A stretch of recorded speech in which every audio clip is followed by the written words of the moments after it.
Assalamualaikum warahmatullahi wabarakatuh. Waalaikumsalam warahmatullahi wabarakatuh. Terima kasih Mas Fatur yang sudah siap Mas. Meskipun biasanya acara hari ini sangat cerah, tapi nanti biasanya hujan. Tapi mudah-mudahan ini karena didatangkan oleh Gus Adin, ini insya Allah hujan ditahan dulu karena ini ada beberapa rangkaian kegiatan yang dilakukan oleh Bang Adin sebagai sekjen KNP juga.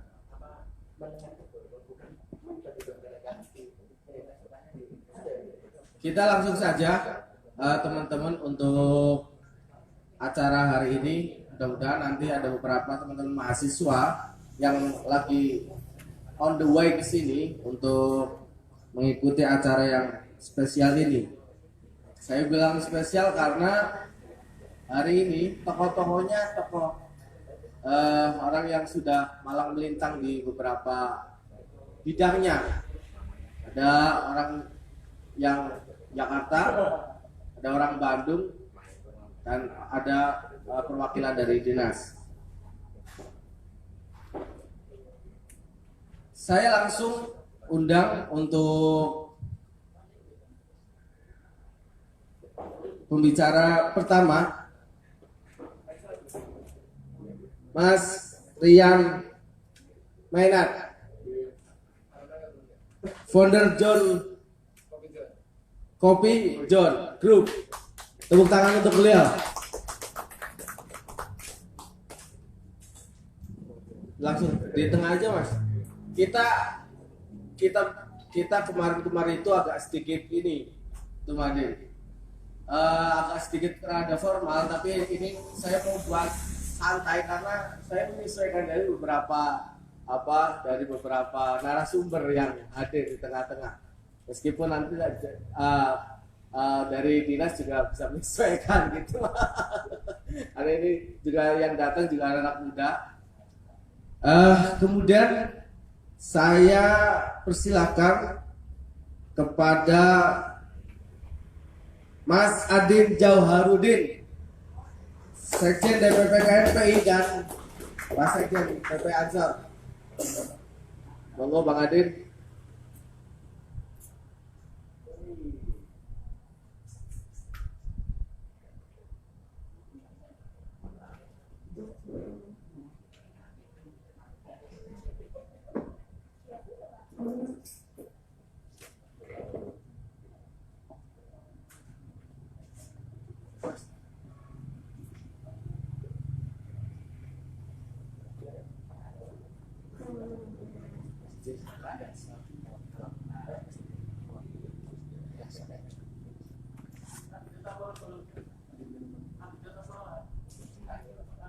Kandidat.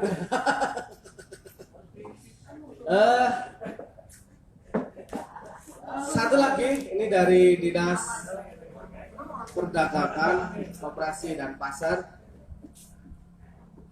yang mewakili dari Ibu Suspriyanti, kepala dinasnya Bapak atau Mas lah, saya langsung kayaknya sih agak-agak masih muda. Kalaupun udah tua ya semangatnya pasti muda jauh. Mas Yasam untuk datang dan tepuk tangan untuk kita semua.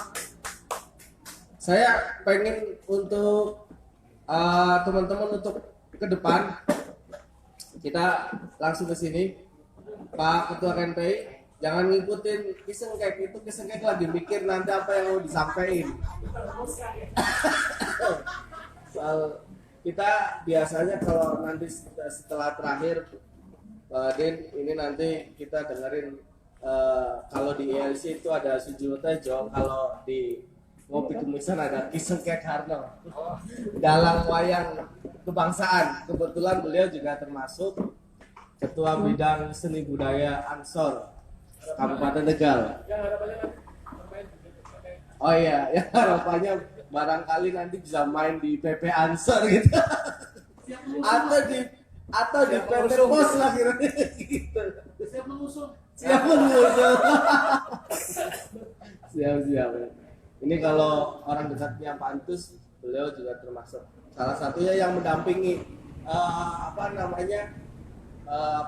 tandemnya suara-suara dalangnya almarhum Kentus, dan beberapa juga ada ininya.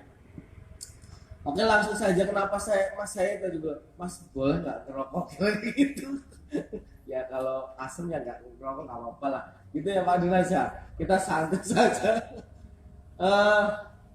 Saya langsung mulai dari ini karena beberapa hal, termasuk ini ngomong soal bagaimana pandemi. Karena pandemi ini kalau kita nyimpulin bahwa ini unpredictable, sesuatu yang nggak kita sangka-sangka terjadi, walaupun dalam proses pendekatannya ada cara lain untuk membaca inilah, soal teori konspirasi atau memang takdir dan sebagainya, atau memang ada alam yang mencoba untuk mereformulasi ketahanannya dan sebagainya. Di dalam persoalan itu pasti pandemi itu melahirkan beberapa ekses atau dampak, terutama bagi pelaku ekonomi.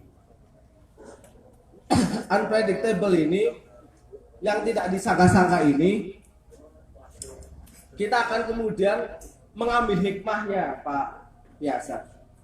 Mengambil hikmahnya bahwa ada hal-hal yang memang mau nggak mau itu menjadi sesuatu yang harus kita adaptasi bersama. Kita harus betul-betul mampu menjadikan momentum ini sebagai ruang adaptasi baru, kira-kira begitu, sehingga apa yang menjadi sesuatu yang settle barangkali ada reformulasi lagi, dan pandemi ini kemudian menjadikan orang yang settle ini menjadi sesuatu yang agak sedikit goyang karena pandemi ini. Saya ke Mas Rian dulu, Mas Rian ini saya beberapa kaji, walaupun kecil-kecilan riset. Mas Rian ini bagian dari orang yang bisnisnya konvensional, tapi kita bilang bahwa konvensional ini menjadi sesuatu yang Mas Rian itu jadikan sebagai sesuatu yang settle di era pandemi. Padahal ada beberapa cara pandang, kalau kamu pengen settle, ya cara berubah lain, meskipun Mas Rian juga nanti ada bisnis lain soal bagaimana Mas Rian dari mulai konvensional ke digital. Tapi saya pengen mencoba untuk menggali Mas Rian soal bagaimana apa yang ada dalam konsep bisnisnya Mas Rian soal kopi. Karena ini tuh, bahwa hari ini itu Tegal itu mengalami satu perubahan besar-besaran soal ngomong komunitas kopi. Dulu itu kalau Tegal ngomong soal teh poci, kira-kira begitu. Tapi kalau hari ini komunitas kopi itu sudah berapa Mas? 100 lebih komunitas kopi. Nah, Mas Rian ini yang kemudian memulainya dan melakukan satu terobosan menarik, dan saya juga merasakan betul di John Kopi itu agak inilah, maksudnya udah tertata manajemen dan sebagainya. Kira-kira sebetulnya kalau ngomong soal bisnis dan usaha konvensional seperti kopi atau yang lainnya, biar tetap jalan di tengah pandemi, oke, pandemi itu tetap ada, tapi ayo kita tetap bisnis tetap jalan, karena UMKM ini penopang ekonomi di tengah resesi hari ini muncul. Apa yang harus kemudian menjadi satu cerita, catatan, garis besar soal bagaimana kita usaha konvensional tapi kemudian berjalan. Monggo Mas Rian. Siap.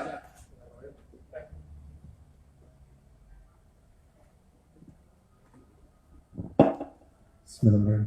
Assalamualaikum warahmatullahi wabarakatuh. Waalaikumsalam warahmatullahi wabarakatuh. Ini pertanyaannya diberondong banyak banget. Siap. Jadi kalau harus dimulai mungkin Ya. Saya sebagai bisa dibilang memang grup kita sudah grup Ya. itu sudah grup. Ya. Ada di 9 kota, hanya saja mungkin yang perlu dinotif adalah masalah bagaimana bertahan di pandemi ini. Ya. Karena kalau ngomongin pusing, sekarang semuanya pusing. Kalau ngomongin drop, semuanya drop. Kami pun jujur-jujuran saja, hampir 40% harus kami relakan pergi. Oh gitu ya. Ya, kita juga kena dampaknya Iya, iya. sangat kena karena bagaimanapun juga bisnis yang kita jalankan, bisnis kopi itu bisa disebut sebenarnya bisnis leisure. Leisure itu kepuasan. Pada saat orang sudah dapat penghasilan bulanan atau sudah dapat penghasilan atau mungkin yang pedagang sudah dapat untung, mereka merelakan sedikit uangnya untuk leisure, untuk kepuasan. Ya. Yaitu nongkrong di coffee shop atau kedai kopi, apapun bentuknya, mau tradisional sampai modern, mau konvensional sampai digital, pokoknya mereka nongkrong menyisihkan sebagian uang, mengeluarkan uang untuk kepuasan. Oh iya iya iya. Ini sebenarnya kalau ngomongin industri kopi sendiri sebenarnya sudah bergerak dari 2012. Yang saya sendiri, alhamdulillah, Ya. karena saya ada di Bandung dan di Jakarta, ini menggeser bisnis yang notabene bisa dibilang ilegal, yaitu bisnis minuman beralkohol. Oh. Ya mungkin saya pun pernah kesana kesinilah gitu ya. Siap. Jadi yang lucunya dulu budaya 2007 tentang ada clubbing atau kafe, Ya. bahkan yang namanya diskotik berubah jadi apa ya, kafe keluarga tapi di dalamnya ada alkohol. Iya. Itu apa ya, orang pedagang alkohol tuh berbagai cara gimana caranya jual alkohol karena keuntungannya sangat luar biasa. Tidak dipungkiri saya pernah mendalami itu, keuntungan satu botol itu hampir 700%. 700. Yes, 700%. Iya. Ya walaupun di lapangannya ada sumbangan, Iya. ada bansos. Artinya menjanjikan. Lucunya Ya, dulu era 2007 sampai 2012 anak muda tuh nongkrong minimal semuanya dengan bangganya pegang bir. Iya. Dari bir besar berubah jadi bir kecil. Ya. Produsen birnya pun Sloppy, sangat luar sloppy. biasa. Ya. Dari dulu kan yang kita tahu kalau film Roma Irama itu birnya gede-gede. Oh iya. Ya, sekarang tahu-tahu kecil-kecil. Iya. Gimana caranya kapitalisme untuk jualan bir itu biar keluar, dikecilin. Tapi lucunya 2012 suasana berubah semuanya. Yaitu orang nongkrong sekarang di coffee shop.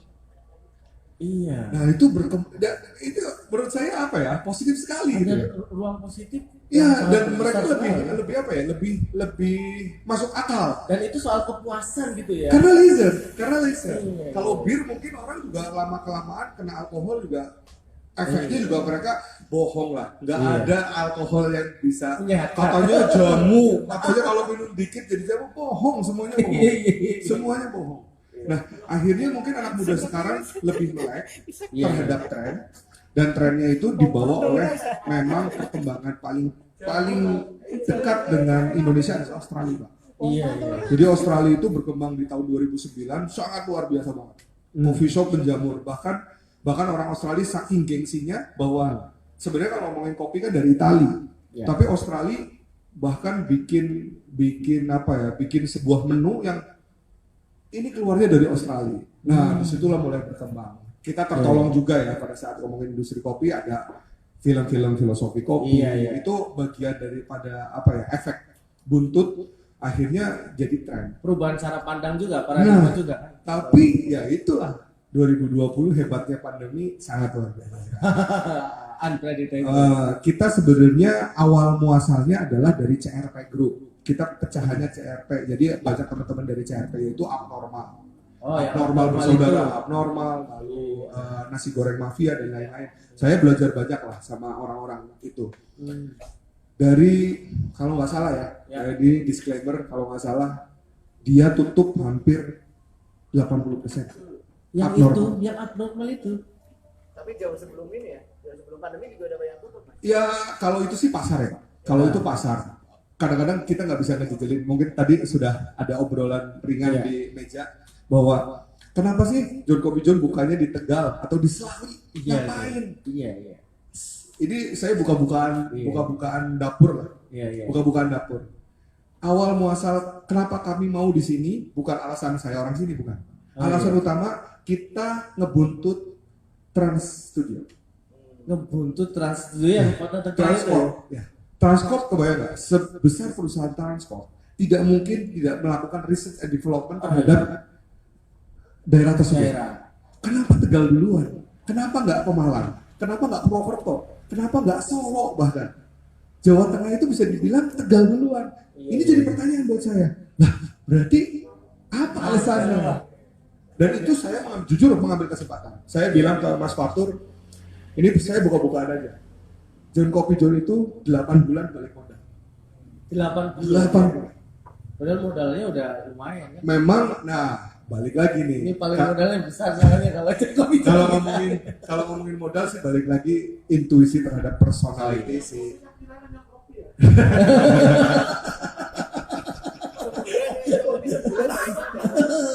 Tapi intinya sih kalau dagang itu ya trik gitu. Kita harus pandai pasar baca pasar. Saya sih gampangnya itu. Kalau grup kita banyak uang, mungkin di mana Trans Studio buka, kita ngikut di situ. Udah pasti akan laku. Trik Sederhana, sederhana. tapi kan butuh modal. Iya, Tidak iya. jadi sederhana juga. Nah itu, jadi saya lucu ini, bahkan tadi ya bicarakan bahwa Tegal itu aneh. Saya makan, gak usah paling yang dekat lah Butomo ya. Ya. Butomo aja, sekali makan duduk berdua, itu pasti 200.000 keluar. Oh iya. Nah murahnya di mana Tegal? Iya. Murahnya sebelah mana? Rai Badokan. Tahu nggak bayangin Rai Badokan itu? Apa Rai Badokan kalau Pikirannya makanan top lah. ya pikirannya makanan terus gitu. Jadi 200.000 untuk di kota Slawi ya. Iya. Butomo itu kan Slawi ya. Iya. 200.000 itu makan berdua sampai saya ini kalau ngomongin kita ngelihat data UMR ini udah gak masuk akal sebenarnya gitu. Tapi apa penyebabnya sih? Tapi ya, ya kita karena saya pun orang sini, jadi ngelihatnya ya udah pastilah. Saya benchmark utama pedagang di kota Selawi adalah pada saat puasa dan Lebaran. Ya, kita bisa sebut yang namanya balikan. Ya, mereka balik ke sini, ya ngomongnya lu gue. Kamu nggak hebat nggak asal Tapi apa ya, saya mengapresiasi. Memang banyak orang bilang norak, tapi saya mengapresiasi, berarti begitu bangganya dia pergi ke Jakarta, pulang bawa uang, walaupun mau berangkat lagi jual-jual juga.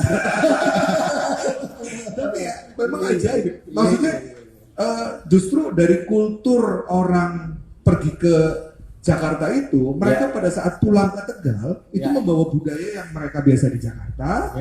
Lalu mereka datang pulang mudik, lalu membawa kultur tersebut. Jadi mereka sudah tidak heran pesan kopi itu udah bang, di Selawi tapi panggilnya bang. Bang minta cappuccino-nya satu nggak pakai gula.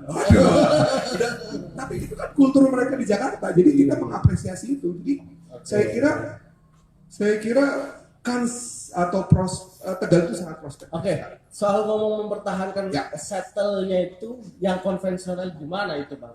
Kalau konvensional kembali lagi saya mah lebih melihat pedagang yang ada di pasar. Saya kira kunci utama pedagang ya istiqomah. Oh, Istiqomah, ya namanya pasang surut. Karena di satu titik mau apa lagi? Sebenarnya per hari ini mau apa lagi? Yang pasti yang harus dilakukan adalah manuvernya yang baik. Jangan terlalu contoh ya kita buka-bukaan aja. Bulan April sampai Mei kita sampai hilang 2 unit mobil. Tapi kita nggak ngerasa aduh gimana ya hilang mobil. Ngapain? Yang pasti menyelamatkan usahanya dulu, bertahan aja sudah jadi juara per hari. Mentalitas itu ya. Iya dong, nggak usah. Wah sekarang saya harus pakai Xenia. Nggak peduli, saya mau udah sikat aja dulu. Ya kalau pedagang mah, ya wani pri. Oke, siap Mas Rian. Tepuk tangan untuk Mas Rian dulu. Menarik dulu saya. Dan salah satu saya bilang harus eksplorasi bahwa Mas Rian itu asli Selawi Pak. Yang kemudian sudah eksplorasi ke sana. Gimana Mas? Iya. Siap. Ini mulai berdatangan, alhamdulillah mudah-mudahan ilmunya yang ini menjadi sesuatu yang bisa bermakna dan kita serap beberapa hal. Nanti kita butuh masukan. Saya sebelum ke dinas perdagangan dan sebagainya, ini ngomong agak serius nih. Ya walaupun Mas Rian juga serius tadi, tapi sisi praksisnya sudah kita tangkap dan sebagainya. Walaupun nanti juga ada beberapa yang sudah kita gali soal bagaimana warteg dan eksistensinya di sana, Mas, dan sebagainya. Pak Adin ini salah satu orang yang punya modal sosial tinggi menurut saya. Dari mulai berproses di mahasiswa sampai kepada dia menjabat ketua umum PBPMI dan sebagainya, dan sekarang itu menjadi sekjen KNPI DPP pusat lah kira-kira begitu. Yang anehnya ini aneh menurut saya. Yang anehnya ini kemudian yang menjadi jalan yang beliau beli yang dominan itu bukan di politik. Malah justru virus-virus kewirausahaan ini menjadi satu torekohnya beliau akhirnya begitulah untuk menyampaikan kemandirian ekonomi dan sebagainya. Bang Adin ini gimana Bang?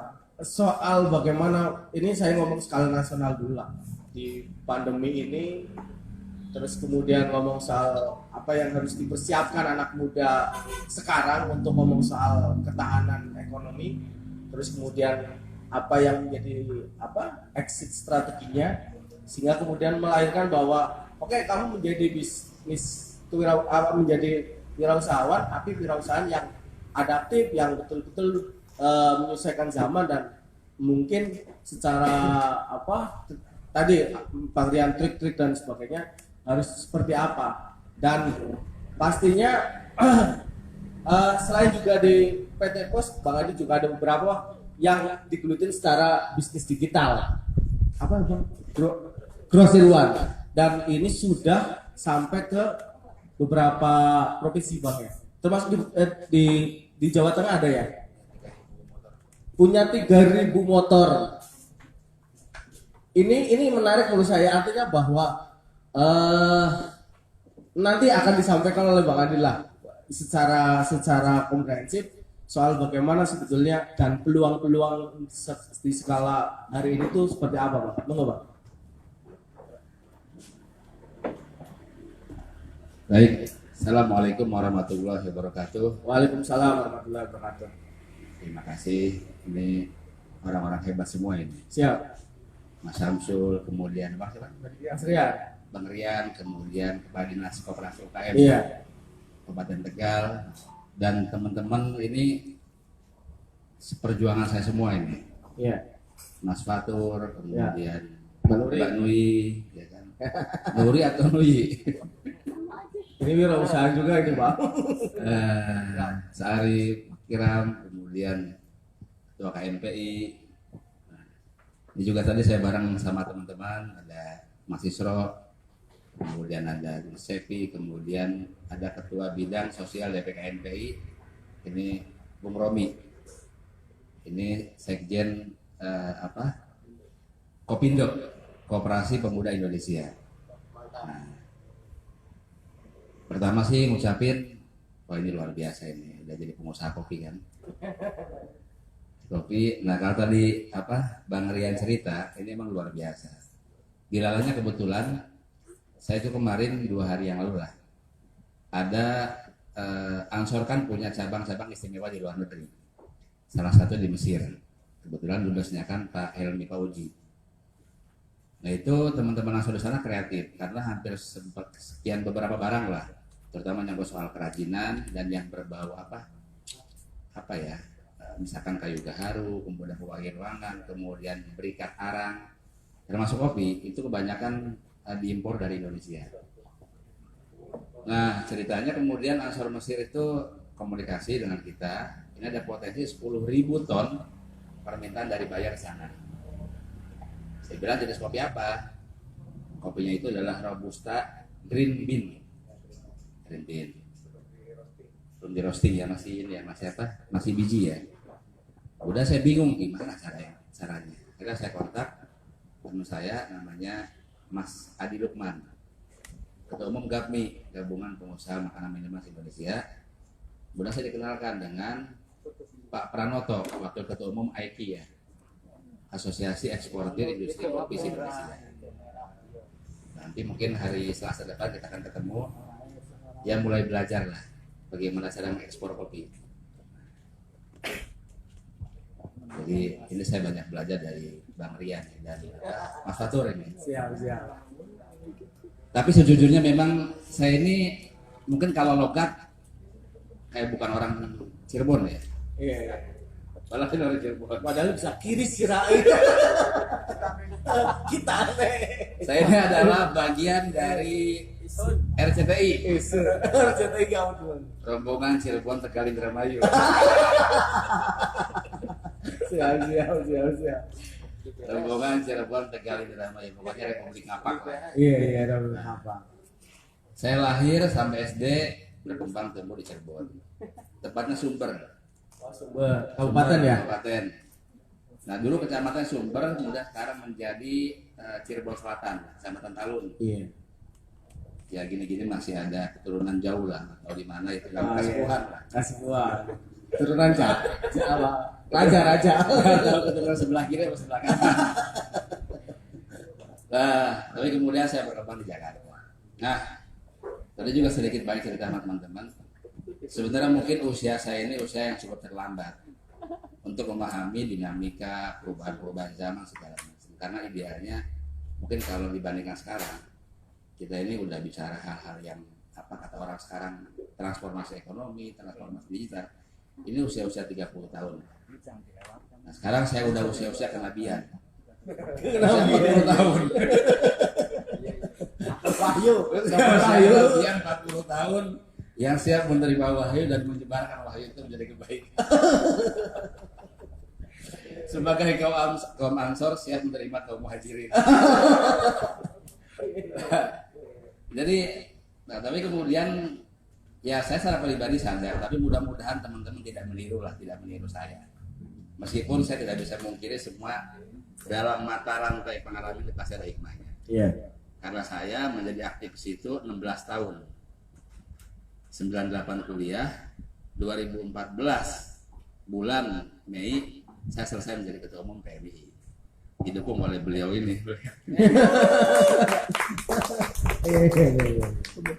Jadi hampir 16 tahun. Kemudian setelah ber-PMI, rata-rata orang berpolitik, saya nggak berpolitik. Sampai 2000, KMP itu 2019 ya? 18 ya? 18 ya. Iya 18. Udah 2 tahun setengah ya. Nah sampai 2018 saya itu ya udah usaha aja lah. Ya walaupun gagal bangun gagal. Sempat usaha telur itu Bang ya? Saya usaha telur itu ngambil dari Pekijangan, Pesurungan, dari depan jalan sampai pinggir pantai. Pernah saya telusuri semuanya. Saya mau beli dari peternak langsung ceritanya. Semua nggak ada yang berani karena pas sudah ada jaringan belantik nasionalnya. Pengepul. Itu Pekijangan, Pesurungan sampai satu lagi mana di belakang terminal Tegal apa tuh? Pesurungan ya. Nah, saya waktu itu 3 tempat. Nah kesimpulannya saya ditawarkan oleh para peternak, Mas mendingan jadi belantik aja Mas. Iya. Tapi kemudian waktu itu saya punya mobil Grand Libina itu selama setahun setengah. Itu fungsinya buat ngangkut telur tiap hari itu. Jadi udah bau, wah macam-macam lah. Termasuk dari Pekijangan saya buat telur bebek, 1 mobil plus di atas bawa ke Jakarta, tapi pakai terpal. Ya cukup banyak lah pengalaman dari situ, jualan laundry, kemudian jualan daging kerbau, kemudian apa namanya beras organik macam-macam. Iya. Tapi satu kesimpulannya adalah Tuhan ini maha adil. Tuhan ini maha adil sehingga mungkin saya tidak perlu kuliah bisnis di IPB, tapi saya sudah punya pengalaman dari berdagang berbagai macam ilmu yang meski tidak tersertifikasi ya. Sehingga saya tahu semua jenis-jenis dagangan. Iya. Nah, makanya kemudian ini kalau teman-teman usia 30 tahun, 35 tahun harus ada proses percepatan dini sebelum terjadinya penuaan dini. Jadi tadi yang dibilang soal kopi memang betul. Satu bahwa pandemi ini kira-kira mengajarkan kepada kita secara umum 3 hal lah. Pertama, kita aware terhadap kesehatan. Ya, saya kalau ke daerah itu kadang-kadang saya harus amati herbal lokal itu apa. Termasuk kebiasaan saya hari ini itu mengunyah daun sirih sehari 3 kali. Jadi kalau lagi barang gak enak, saya kunyah daun sirih. Itu vaksin ya Bang ya? Antiseptik. Jadi cairannya saya telan, kemudian ampasnya saya buat pagi, siang, sore. Itu bagus. Nah, kalau saya ke Papua, saya mesti pulang itu saya punya buah pinang, Herbal lokalnya. herbal lokal. Nah, kesimpulan saya apa? Kesimpulannya adalah bahwa kekayaan herbal Nusantara ini luar biasa sebenarnya. Ya. Cuman banyak ditutupin sehingga tidak diproduksi massal, datanglah kemudian obat-obat impor. Padahal semua itu saya yakin punya fungsi yang sangat luar biasa. Dan saya lihat kemarin masalah Papua misalnya, ketika peresmian stadion Lukas NMB, dari ribuan orang, yang paling pakai masker mungkin cuma 10 orang, 20 orang. Selebihnya nggak ada yang pakai masker. Saya pelajari aneh segala macam. Nah, mungkin karena mereka sering punya buah pinang. Iya. Nah, tapi memang tadi ya pertama kesehatan. Akhirnya kita jadi aware kan, tahu bagaimana menjaga iman, menjaga imun. Ya. Kemudian yang kedua adalah pola-pola berekonomi atau era shifting, perpindahan atau era transformasi. Nah, kalau tadi kata Bang Rian, kita bisa bertani sudah bersyukur. Jangan berpikir untuk growth ya, bertani bersyukur. Nah, semua orang pasti mencari model-model ekonomi terbaru yang kira-kira bisa sustain ya. Nah, yang ketiga adalah ini yang paling penting, Ya. transformasi digital. Meski sederhana, saya tadi bayangin, saya selama di mobil dari Jakarta, rapat Vicon di mobil pakai handphone, dari jam 8 sampai jam 12 baru kelar. Kita harus praktekkan. Iya. Inilah kemudian yang menurut saya, ya Tuhan, Allah masih membimbing kita Indonesia ya. Karena apa? Pembangunan infrastruktur di berbagai daerah, ini pas 5 tahun dalam semua hal. Bayangkan kalau tahun kedua baru dibangun infrastruktur, macet di mana-mana. Nah, dan kok kelihatan kemudian pas infrastruktur selesai, periode kedua, ini tagline-nya adalah membangun sumber daya manusia. Lalu sumber daya manusia seperti apa? Jokowi ngomong beberapa hal. Salah satunya adalah milenial dan transformasi digital. Lalu kok muncul bahwa pandemik salah satunya kita mewajibkan harus menguasai soal digital. Nah, ini semua sektor. Akhirnya kok Tuhan masih melindungi negara ini. Ada percepatan. Nah, karena sebenarnya kan ini semua visi yang dibangun oleh Presiden, jangkauan terbesarnya kan 100 tahun Indonesia. Itu pas tahun 2045.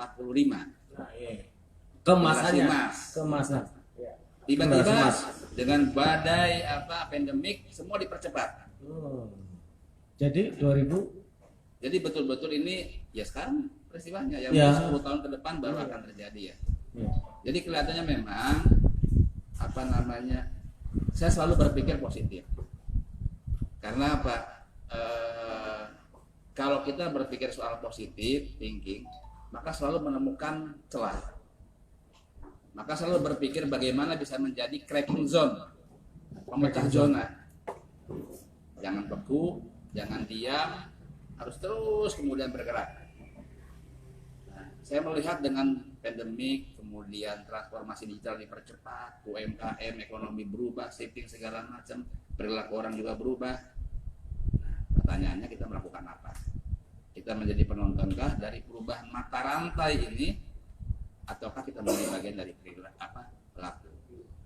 Itu yang saya lihat. Maka 3 hal tadi dengan pandemik ini, perilaku ekonomi berubah, kemudian awareness dengan kesehatan, dan yang ketiga adalah transformasi. Oke Bang, saya pengen gali soal keseruan itu Bang, soal yang sudah dicoba oleh Bang Adin, dan itu akan kemudian menyaingi beberapa platform-platform digital yang lain. Kira sebetulnya kalau di Tegal kemudian ada beberapa yang kekayaannya terus kemudian didigitalkan, kira-kira gimana sih Bang soal yang begitu-begitu? Nah, kalau ngomong digital itu memang ini butuh ketenangan. Siap. Butuh ketenangan dan butuh beberapa episode ya. Karena apa, bicara digital ini kan ada 3 aspek. Pertama,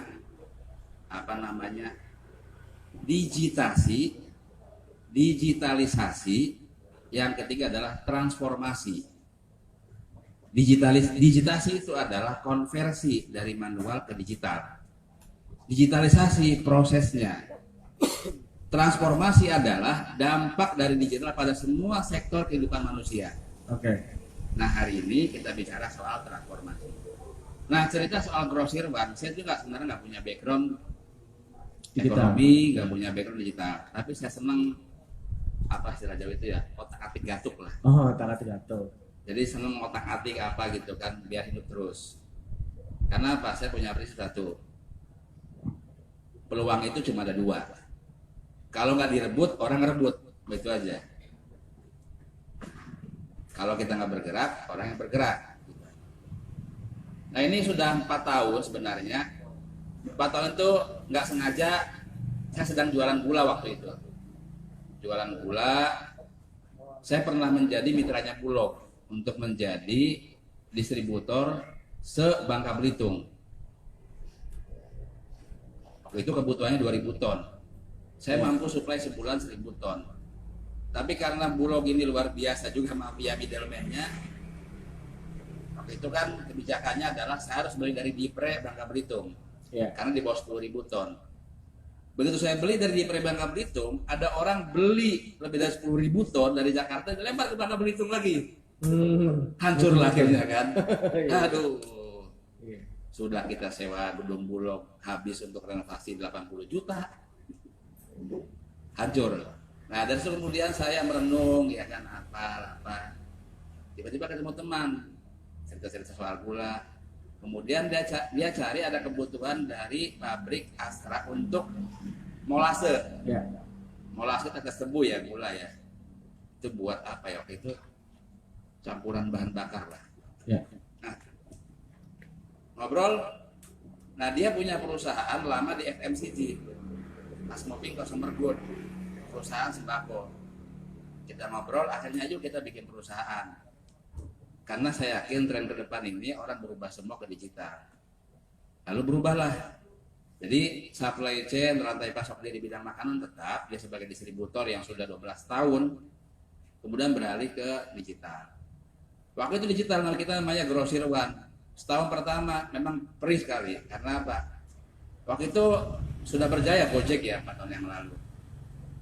Kita bikin pelatihan di mana-mana, kita rekrutmen segala macam, tujuannya akan menjadi agen dari Grosir One. Apa yang kita jual? Digitalisasi sembako. Saya jualan sembako ke warung-warung segala macam. Sederhana waktu itu rumusnya. Bilang begini. Ini ada perubahan transformasi definisi sembako. Bukan lagi 9 bahan pokok. 13 bahan pokok. Duh, apa lagi saya bilang? 9 bahan pokok dari 13 bahan Ini pokok. 13. Kalau nggak 13. Di luar yang 9 apa? 1 listrik, 2 pulsa.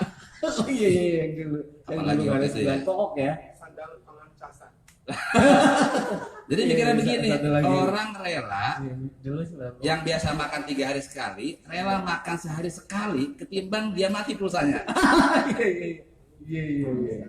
Orang rela sehari nggak makan, bahkan cuma makan Indomie ketimbang dia nggak punya listrik. Iya. Maka kemudian betapa listrik, pulsa, kuota internet, apalagi itu sudah lebih fungsinya daripada sembako. Satu, waktu itu pikiran kalau begitu nih tiap rumah butuh. Oke. Yang kedua kita waktu ingat apa namanya? Oke. Lalu kita carilah riset pasar. Apa namanya? Kebutuhan per kapita orang beras, kebutuhan per kapita itu minyak, kebutuhan per kapita apa segala macam. Oke, populasinya berapa?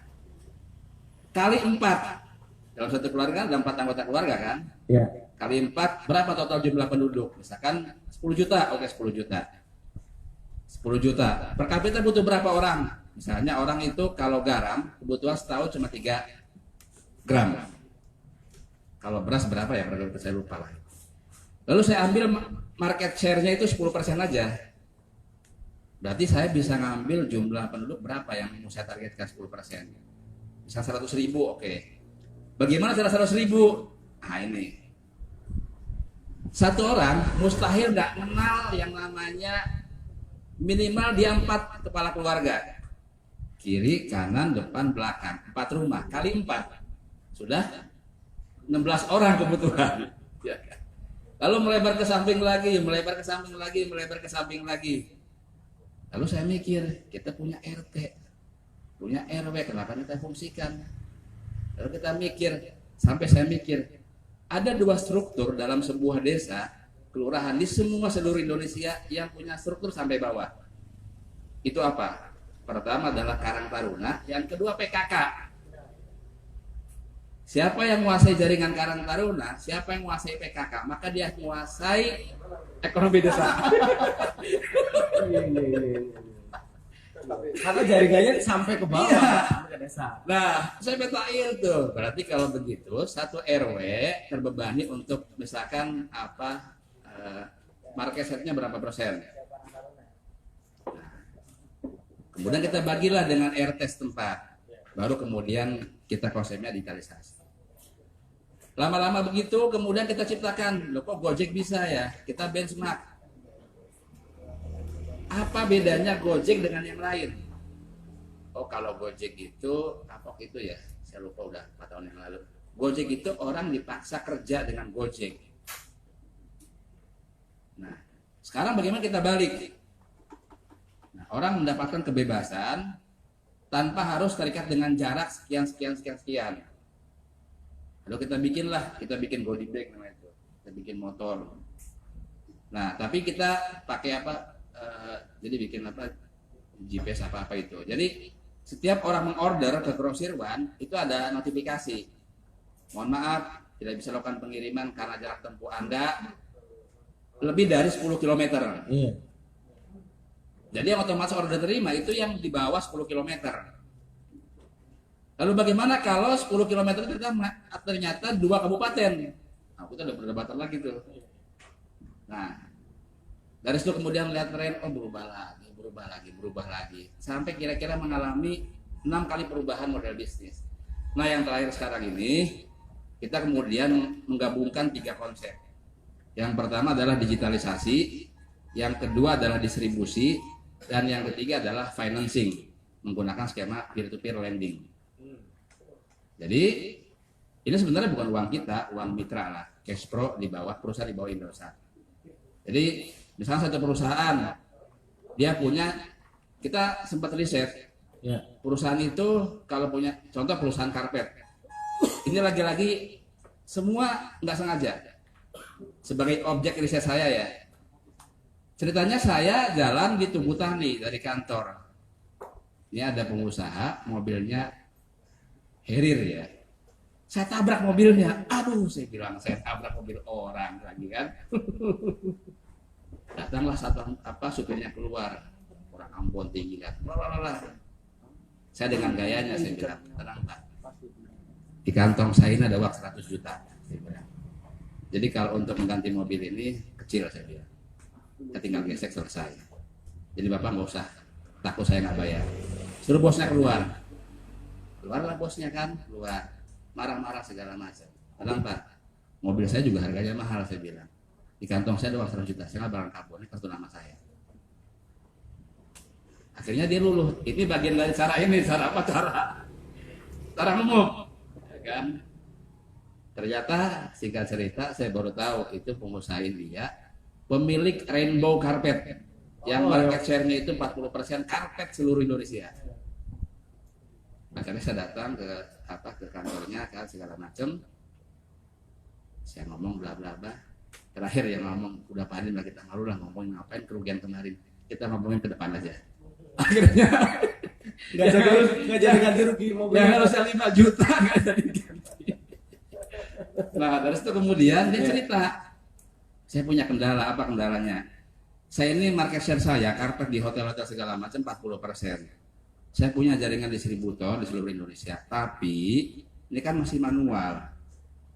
Banyak produk saya dibajak oleh Cina.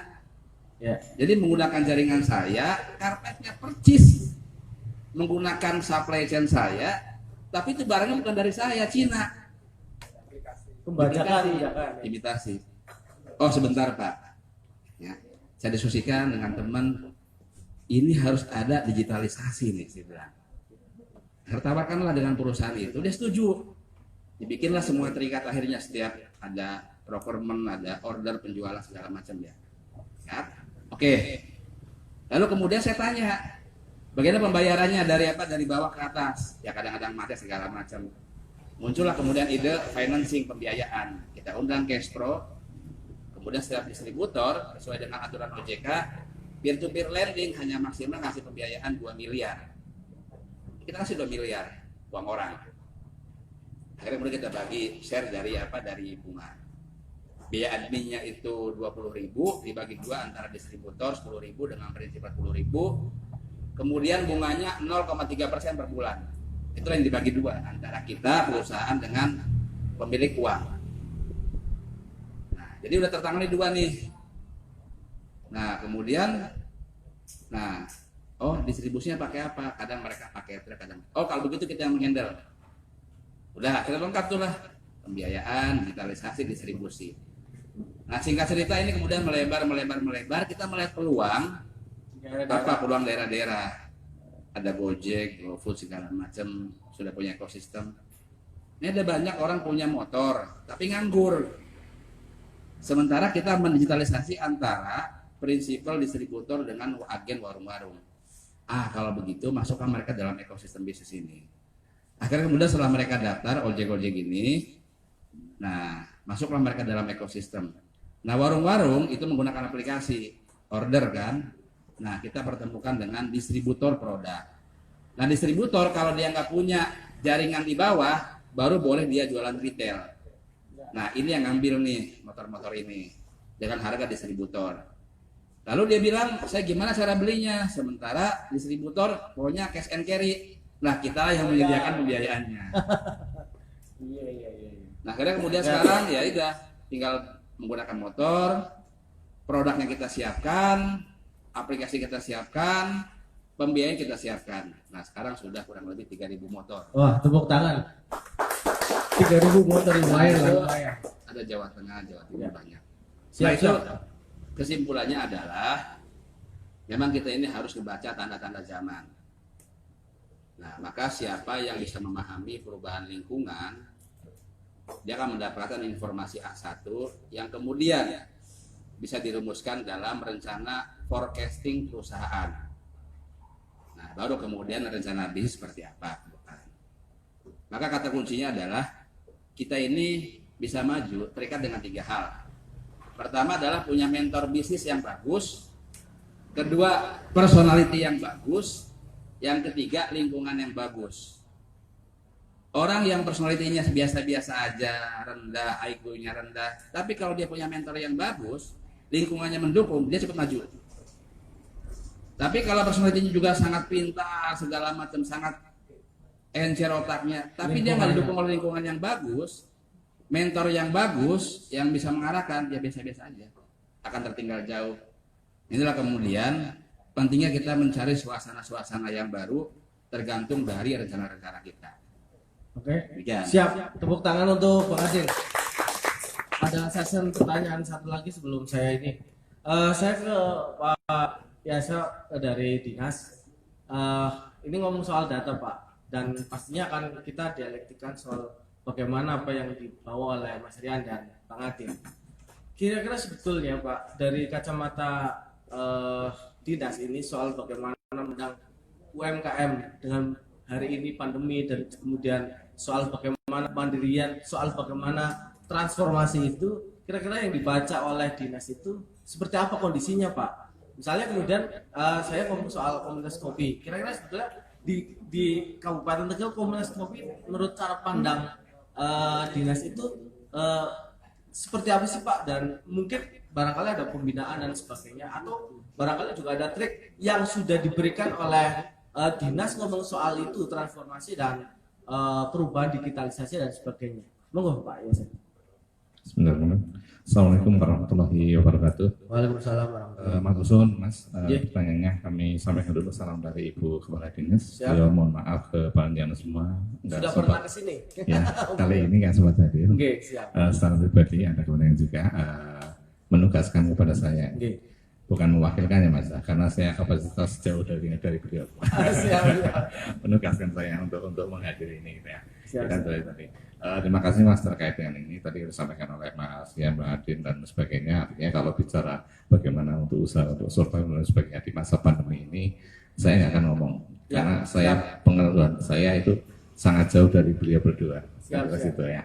Kami dari dinas, dia makanya barangkali dari dinas saya sampaikan tapi yang kita juga baru barangkali kita yang sudah sempat inventarisir terkait dengan kopi kita mungkin kurang lebih 100 orang ya Mas ini ya kita ada 100 orang terus yang kalau yang petaninya mohon maaf kurang lebih kita ada 200 orang.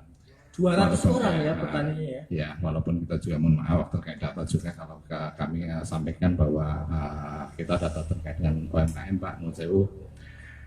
Sementara kita data yang ada di kita kurang lebih 140.000 gitu ya dari semua data UMKM di yang ada di Kabupaten Tegalnya. Apa yang yang sudah kami lakukan yang sudah dari kami mungkin saya sampaikan terkait dengan yang namanya pandemi COVID ini. Barangkali dari 100% pelaku UMKM di kami Pak, kita mungkin percayalah, kita mungkin sepakat kalau lebih dari 90% terdampak atau mungkin 100% ya.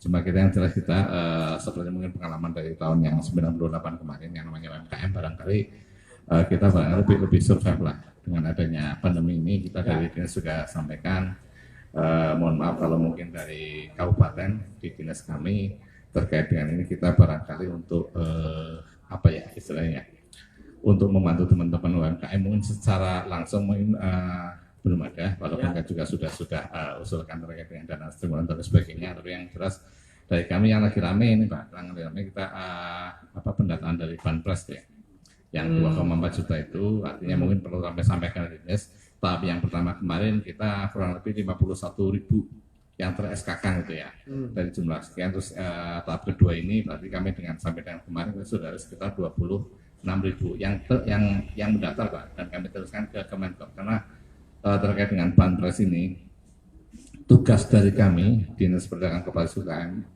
itu cuma meneruskan ke Kemenkop artinya siapa yang dapat itu bukan kewenangan kami prinsip dari kami mereka pelaku UMKM dengan persyaratan yang dipenuhi kita daftarkan kita mohon maaf pas kemarin tahap pertama barangkali perlu cerita ke teman-teman artinya karena ini juga ada semacam polemik juga di teman-teman pelaku UMKM yang tahap pertama kemarin kita sampaikan kurang lebih dari kami 35.000 orang datang berbondong-bondong ke kantor kami satu hari melayani sekitar 3.000 sampai 5.000 monggo bayangkan artinya itu 35.000 itu yang 2,4 itu ya Pak ya yang 2,4 Banpres itu makanya di tahap kedua ini kami kemarin sempat Ibu Kepala Dinas bersama kami sampai sekarang jadi untuk pendaftaran mohon maaf sekaligus kami sampaikan di sini barangkali ada yang ini juga karena ada juga desa yang atau warga yang belum ini kita pendaftaran di desa di masing-masing pemerintahan desa maksud kami satu jelas karena tadi ya kita menerapkan protokol kesehatan karena untuk tidak berkerumun kan hitungan kami mohon maaf kalau kita melayani dari sekian ribu ke kantor kami jelas mohon maaf Bumi Jawa, Warulus dan sebagainya itu kan jaraknya kan bukan jarak yang dekat gitu ya terus kalau satu itu yang kedua jelas kami mendekatkan pelayanan kepada masyarakat kenapa kami sampaikan di pemerintah desa masing-masing dari Warulus biar ke desa nanti perangkatnya yang ke kami gitu Pak. Datanya dibawa ke kami dengan bawa hard copy rekapan sama soft copy-nya kita nanti colok di kami nanti kita haruskan ke Kemenkop. Prinsip dari dinas kami itu tugas dari dinas kami pendataan dari teman-teman pelaku UKM sampai dengan ke pusat. Itu soal pendataan Pak ya, soal bagaimana ini dan sebagainya. Kira-kira itu tadi Pak soal bagaimana untuk merubah cara pandang berwirausaha di UMKM itu soal bagaimana misalnya ada konveksi terus kemudian beralih yang konvensional kepada digital. Sebetulnya ada perubahan itu nggak sih Pak di UMKM kita di Kabupaten Tegal? Ya, terima kasih Mas. Di kita terkait dengan menanggapi pandemi ini, kita mungkin termasuk Iya. konferensi dan sebagainya, Iya. konferensi kuliner dan sebagainya. Kita memang yang tadinya katakanlah mungkin konvensional gitu ya, kita memang di dinas kami mulai bulan Mei kita buka lapak dari Facebook di Dinas Perdagangan Koperasi Nah, UKM, iya. nah itu biar mereka untuk jualan online. Apa namanya itu Pak ya? Eh, Bukalapak di itu. Facebook itu apa Iya. namanya Masih di tahu ya? Facebook kami, di Facebook Iya. Dinas Perdagangan Dan itu Koperasi. masih Pak ya, bagus ya Masih itu masih, cuma memang kita kembali lagi itu tadi, mohon maaf lah, kita sampaikan ke pelaku yang baru sekitar 52 pelaku usaha di sini yang 52 ya yang daftar ke kami, artinya yang bisa kami pasarkan lewat online itu. Oh, Itu hanya sebenarnya itu 52 tadi aja ya? baru sekian. Nah, gitu. Terus sebenarnya kita juga sudah lama juga kan terkait dengan apa namanya poci.com yang mereka juga bisa jualan di online sebetulnya itu. Iya. Itu dengan pandemi yang sekarang ini, mohon maaf kita juga selain itu intinya memang kita dari dinas memfasilitasi, Ya. Mas. Dari dinas kita juga tugas kita memfasilitasi, silakan kita sediakan tempat, silakan kembali lagi, mohon maaf karena keterbatasan kami, mohon maaf terkait dengan anggaran dan sebagainya, kita fasilitasi mereka, silakan mau jualan online kita Soal bantu. konsultasi dan sebagainya sudah ada ruang nggak Pak kira-kira Pak? Monggo kita punya PLPU, pelayanan untuk pengembang usaha, silakan, makanya disampaikan, termasuk kita juga punya, sebetulnya kita di sebelah itu ya coworking space juga, Itu kan maksudnya monggo saya silakan bilang bahwa co-working space kan bagian dari spirit untuk mengembangkan Betul. perubahan itu Pak. Betul, Tapi sudah makanya. berjalan ya kira-kira? Ya, kita mau sampaikan itu kita jalan, kita buka, Iya, siap. kita jalan, kita buka terkait dengan itu, kita juga ada PLPU untuk pengembangan layanan usaha gitu ya di situ, Iya. kita juga ada. Makanya monggo sampaikan, barangkali lewat sini kita sampaikan barangkali iya. teman-teman yang pelaku Iya. UKM mau silakan lah. Prinsip kami fasilitasi, kami bantu yang kami mampu, kami berusaha yang kami bisa untuk teman-teman pelaku UKM. Gitu. Oke, siap, tepuk tangan untuk Pak Yasa. Saya mau coba gali pengalaman dari Mas Rian Mas soal bagaimana membaca Tegal dan peta peluang ekonomi di skala nasional. Saya pernah diskusi dan itu disampaikan Mas Fatur juga soal bagaimana eksistensi warteg Mas. Di itu yang pembacaannya Mas Rian ini agak sedikit menggelitik bagi saya untuk harus disampaikan, dan dinas harus tahu Mas itu, karena bagaimanapun dan nanti mungkin strateginya juga Bang Adun barangkali bisa nambahin soal bagaimana orang Tegal yang ada di sana dan mungkin juga eksistensi yang bisnis di sini harus seperti apa. Monggo Mas. Ya. Yang pertama mungkin menanggapi dari kedinasan tadi. Siap. Sebenarnya memang ini lucu ya. Ini pengalaman pribadi dulu. Iya, siap. Jadi dari yang di Tegal inilah kami menemukan banyak sekali menu. Yang menunya justru diciptakan di Tegal, lalu pada saat kita sampaikan di Jakarta, di Bandung, di Subang, dan lain-lain, justru responnya sangat bagus. Lucunya pada saat kita bikin menu, sajian menu itu, kita menyesuaikan dengan kondisi cuaca di sini. Yang sangat luar biasa panas dan segala macam. Ternyata ya per hari ini di Bandung pun sama panasnya. Jadi kita bahkan barista-barista ini ya, kita ada menu-menu kopi lokal di sini, jangan pernah merasa kayaknya ya udah ini membuat orang Tegal aja atau lokal aja. Sebenarnya kansnya sangat luar biasa. Sama halnya sebenarnya kalau kita mau sadar, Tegal itu sudah mendunia dengan wartegnya. Nah, itu Membuat sebuah produk yang kita bisa. Jadi mikirnya kalau mungkin dari kedinasan Pak, justru saya pengen dari saya sih Pak, dari pribadi, kalau ada suatu forum atau diadakan sebuah obrolan, Ya. bahwa sekarang lebih ke motivasinya bagaimana membuat sebuah produk. betul. Mungkin teman-teman di sini menyadari bahwa yang di sini di Tegal yang disebutnya Pak Haji juragan ini, mereka dagangnya di luar kok, bukan di Tegal. Lalu kenapa kita sebagai UKM harus selalu yang di sini aja mikirnya udah pokoknya buka lapak di sini? Kenapa kita era digital ini yang membuat sebuah produk yang kita bisa share di dunia digital? Sama halnya warteg pengembangannya justru yang bikin miris ada di Nah. Bandung itu 3 wartegnya sudah bentuknya digital semuanya. Jadi Nggak bentuk warung ya? ya bentuknya makanannya warteg tapi kemasan Digital. digital. Jadi yang kalau kita ngeledekin kalau warteg itu makannya touchscreen soalnya Iya, nunjuk. Kalau itu beneran ada touchscreen-nya gitu. Maksudnya Itu inspirasinya di situ. iya, Itu inspirasinya pada di situ. saat saya tanya ternyata yang punya bukan orang Tegal. Masya Sudah Allah. diduplikasi oleh orang luar bahwa ini kans gitu kan dengan makan 12.000 kenyang per hari ini. Sekarang kalau kita mau membidik UKM ya, pilihlah makanan yang bisa murah, Ya. untungnya tetap ada dan kenyang. Per hari ini itu, per hari ini untuk setelah pandemi ini ya itu, Iya. yang kenyang itu yang laku, Yang kenyang itu yang laku. kenyang itu yang laku. Mending kasih porsi yang Dan yang praktis juga kan. praktis gitu kan, apalagi sekarang ngomongin online ya kalau ngomongin tadi mungkin menyinggung Gojek, Grab dan lain-lain pun dampaknya sangat luar biasa. Mereka omsetnya pun beberapa tukang saya akhirnya jadi kuli bangunan ya dari Gojek, Iya. dari kuli udah naik jadi Gojek, Grab turun lagi sekarang, Iya. jadi kuli lagi. Kuli pun harganya sama udah turun lagi aja kan kasihan. Makanya saya mungkin buat share buat teman-teman UKM sih sebenarnya klise Pak. Klisenya adalah ya mulai saja, usaha mah apa saja mulai saja, nggak usah banyak mikir nanti begini, nanti gimmick ini, gimmick nggak usah kebanyakan gimmick. Dagang mah dagang aja kok. Dan yang kedua adalah ya membidik pasar, jangan pernah merasa rendah diri, wah kayaknya produk saya mah udahlah buat lokal aja. Enggak. Beneran, ini produk apapun sekarang itu karena per hari ini tuh sudah tidak ada batasan yang namanya desa dan kota. Itu tidak ada. Semenjak sudah ada sosial media, tidak ada lagi batasan desa dan kota. Apa? Batas wilayah-wilayah. Nggak ada. Karena semua sekarang saya misalkan Bisa akses Ya. penjualan di Sumatera Barat Bisa. lewat itu. Sekarang Asli gini. itu, Gorontalo misalnya. tinggal di sini, punya teman di Jakarta. Di Jakarta ternyata melihat di sosial media, Instagram, Facebook, gaya hidupnya begitu. Orang Tegal bisa banget menduplikasi itu. Jadi sudah, kalau dulu tidak ada sosial media, kedatangan orang Jakarta tuh, wah dilihatin dari bawah sampai atas kan. Oh gaya orang Jakarta begini. Sekarang fashion nggak ada Pak. Semua di IG, ibu mau beli di Tegal, mau beli di Papua, lihat IG orang Jakarta sama semuanya.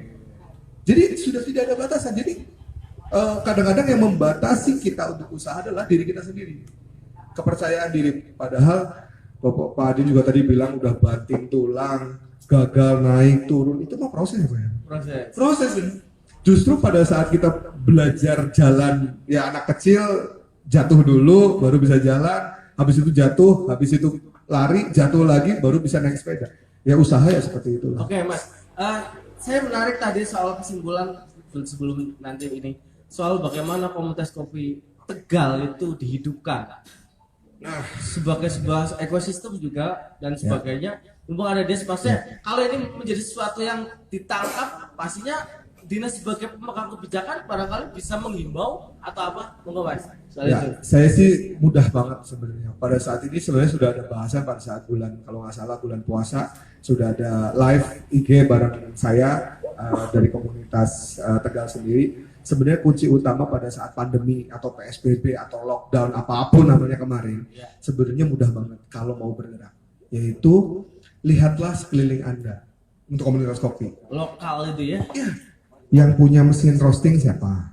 Yang punya petani siapa? Yang punya kemasan siapa? Yang bisa dagang siapa? Kemarin malah saya sarankannya adalah sebenarnya kita punya source, punya SDA di sini, sumber daya alamnya ada, Nah, kopi lokal ada. Apa aja ya Mas? Bumi Gunung Jawa, Slamet ya. Gunung Slamet lah, pokoknya Gunung Slamet sekitarnya lah. Ya itu mah hal yang sangat mudah. Itu kan kalau udah lokal berarti kan lebih jelas, costnya jelas lebih murah. Iya. Nah sekarang mesin roasting kalau nggak salah di Tegal itu ada yang punya mesin roasting dengan tingkat yang sudah premium. Bu ya tinggal ngomong, ayo kopinya kopi lokal, ya kopi lokal di roastingnya atau dimasaknya pakai mesin lokal atau mesin yang ada di sini, lalu dijual lah. Bisa juga seperti ini, misalkan ada kedai berapa, ada 100 kedai. Harga pandemi semuanya turun, dapat untung, nggak ada yang lebih mahal, nggak ada yang lebih murah, sama ratakan, silakan. Tapi pakai beans yang sama. Mau jual lebih mahal itu mah terserah, kembali lagi ke orang dagang. Iya. Kadang-kadang kan ngomongin target market coffee shop atau kedai kopi kan beda-beda. Ada yang mainnya low, ada yang mainnya high. Pada saat ngomongin beans-nya, source-nya atau sumbernya itu sudah jadi satu, itu kan mudah banget sebenarnya. John Kopi Ya. itu memulai itu Mas ya. Kita mulai itu sebenarnya. Kopi Gunung Slamet udah Nah, yang jadi masalah adalah problemnya balik lagi, memang tidak semudah itu menggunakan menggunakan bean source, beans lokal atau biji lokal. Justru kemarin saran saya adalah kita kan sebenarnya yang tadi dibahas tidak ada lagi batasan kota dan desa. Sekarang kenapa tahu kopi Janji Jiwa? Ya, Janji Jiwa itu 900 outlet seluruh Indonesia. 900 outlet. Tahu nggak yang roasting siapa? Orang Tegal. Orang Tegal. Namanya Mas Hikmat. Ilmunya luar biasa. Dia lulusan UGM. Gak ada yang tahu. Inilah komunitas inilah yang harusnya ini harus bergerak. ditangkap ya Mas. Iya, yang harus bergerak. Sebagai konsultasi bisnis orang-orang seperti itu UMKM datengin Nah, ngomong itu. Nah, ini makanya saya Ya, butuh siap. bantuan kedinasan juga. Ada exit plan Barangkali ya. bisa difasilitasi, Pak. Betul. Benar. Kalau Bapak pengen katakanlah gini deh, idealisme sebagai warga Tegal, kedinasan Tegal, ngambil source orang Tegal banyak sekali. Banyak sekali. Nah, ini mah tinggal kulo nuwun ngajakin pelan-pelan. Kadang-kadang mereka dengan kesibukan, Pak. Kebayang 900 outlet. Jadi mesin roasting beliau ini sekali roasting wah, bisa Iya. ratusan kilo bahkan Siap, tontonan siap. satu mesinnya. Siap. Nah, itu kan jadi kalau buat kopi menurut saya bisnis kopi masih seksi. Oke, siap. Tepuk tangan untuk itu. Sebelum ke Mas Adin, sebelum ke yang lain, karena Mas Adin juga nanti ditunggu, Mas. Kira-kira sebetulnya untuk penguatan tadi, kalau saya membaca bahwa ayo lokalitas itu harus kemudian ditingkatkan kembali soal apa? Tunggu Mas. Baik, terima kasih. Ini presenter handal ini. Mas Abdul ini. Jadi Udah belajar sama P berat Mas. Jadi memang betul. Pertama, kopi ini meskipun saya nggak mendalami ya, tapi dari beberapa cara kemudian apa namanya perilaku kebiasaan orang, kopi ini adalah ya mohon maaf sekali lagi dari bicara RT sampai bicara negara juga di situ. Ini seperti tahlilan. Jadi ada kesamaan antara tahlilan dengan kopi sama, menyatukan semua umat dan golongan tanpa ada perbedaan. Tahlilan begitu ya. Jadi kalau orang mau ribut-ribut, pasti judulnya ngopi-ngopi dulu lah. Nggak ada istilah baca, ngeteh-ngeteh dulu yuk. Atau ngejus dulu, itu nggak ada. Yang ada pasti kopi-kopi dulu yuk. Tapi di Ulek Kareng itu pengalaman pribadi ke sana, Pak. Iya. Jadi pada saat pecah perangkap, itu kalau udah masuk ke kedai, itu dapat selesai. Ada polisi, ada tentara.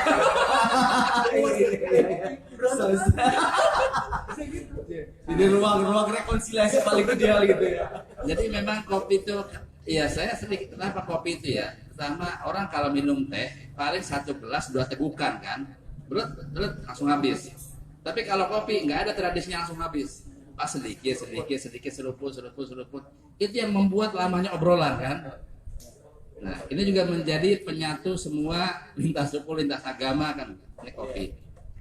Nah yang kedua bicara soal warteg, memang saya juga dalamin, ini ada 2 yang sudah go internasional. Yang pertama adalah warung Padang, yang kedua adalah warung Tegal. Nah, cuman kalau warung Padang itu, jadi kalau mencari siapa daerah yang paling banyak hipertensi darah tingginya, itu orang Padang. Karena daging. Nah, kenapa? Karena semua komponen bumbunya itu banyak makan garam di situ. Dan satu-satunya kota yang punya rumah sakit khusus stroke. Oh iya. Itu Padang ya. Makanya siapa yang jual garam di sana harus juga punya garam yang rendah, apa namanya, NaCl-nya atau low sodium salt. Nah, jadi itu. Nah, ada saya lihat fenomena warteg ini berubah.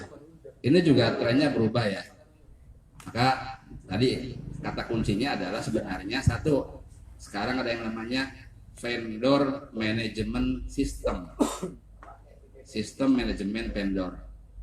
Sekarang orang bicara dari sektoral ke ekosistem. Nah, fenomena misalkan di Jabotabek, ini ada satu warteg namanya Warteg Karisma Bahari. Nah, slogannya adalah kami siap mewartegkan Jabotabek.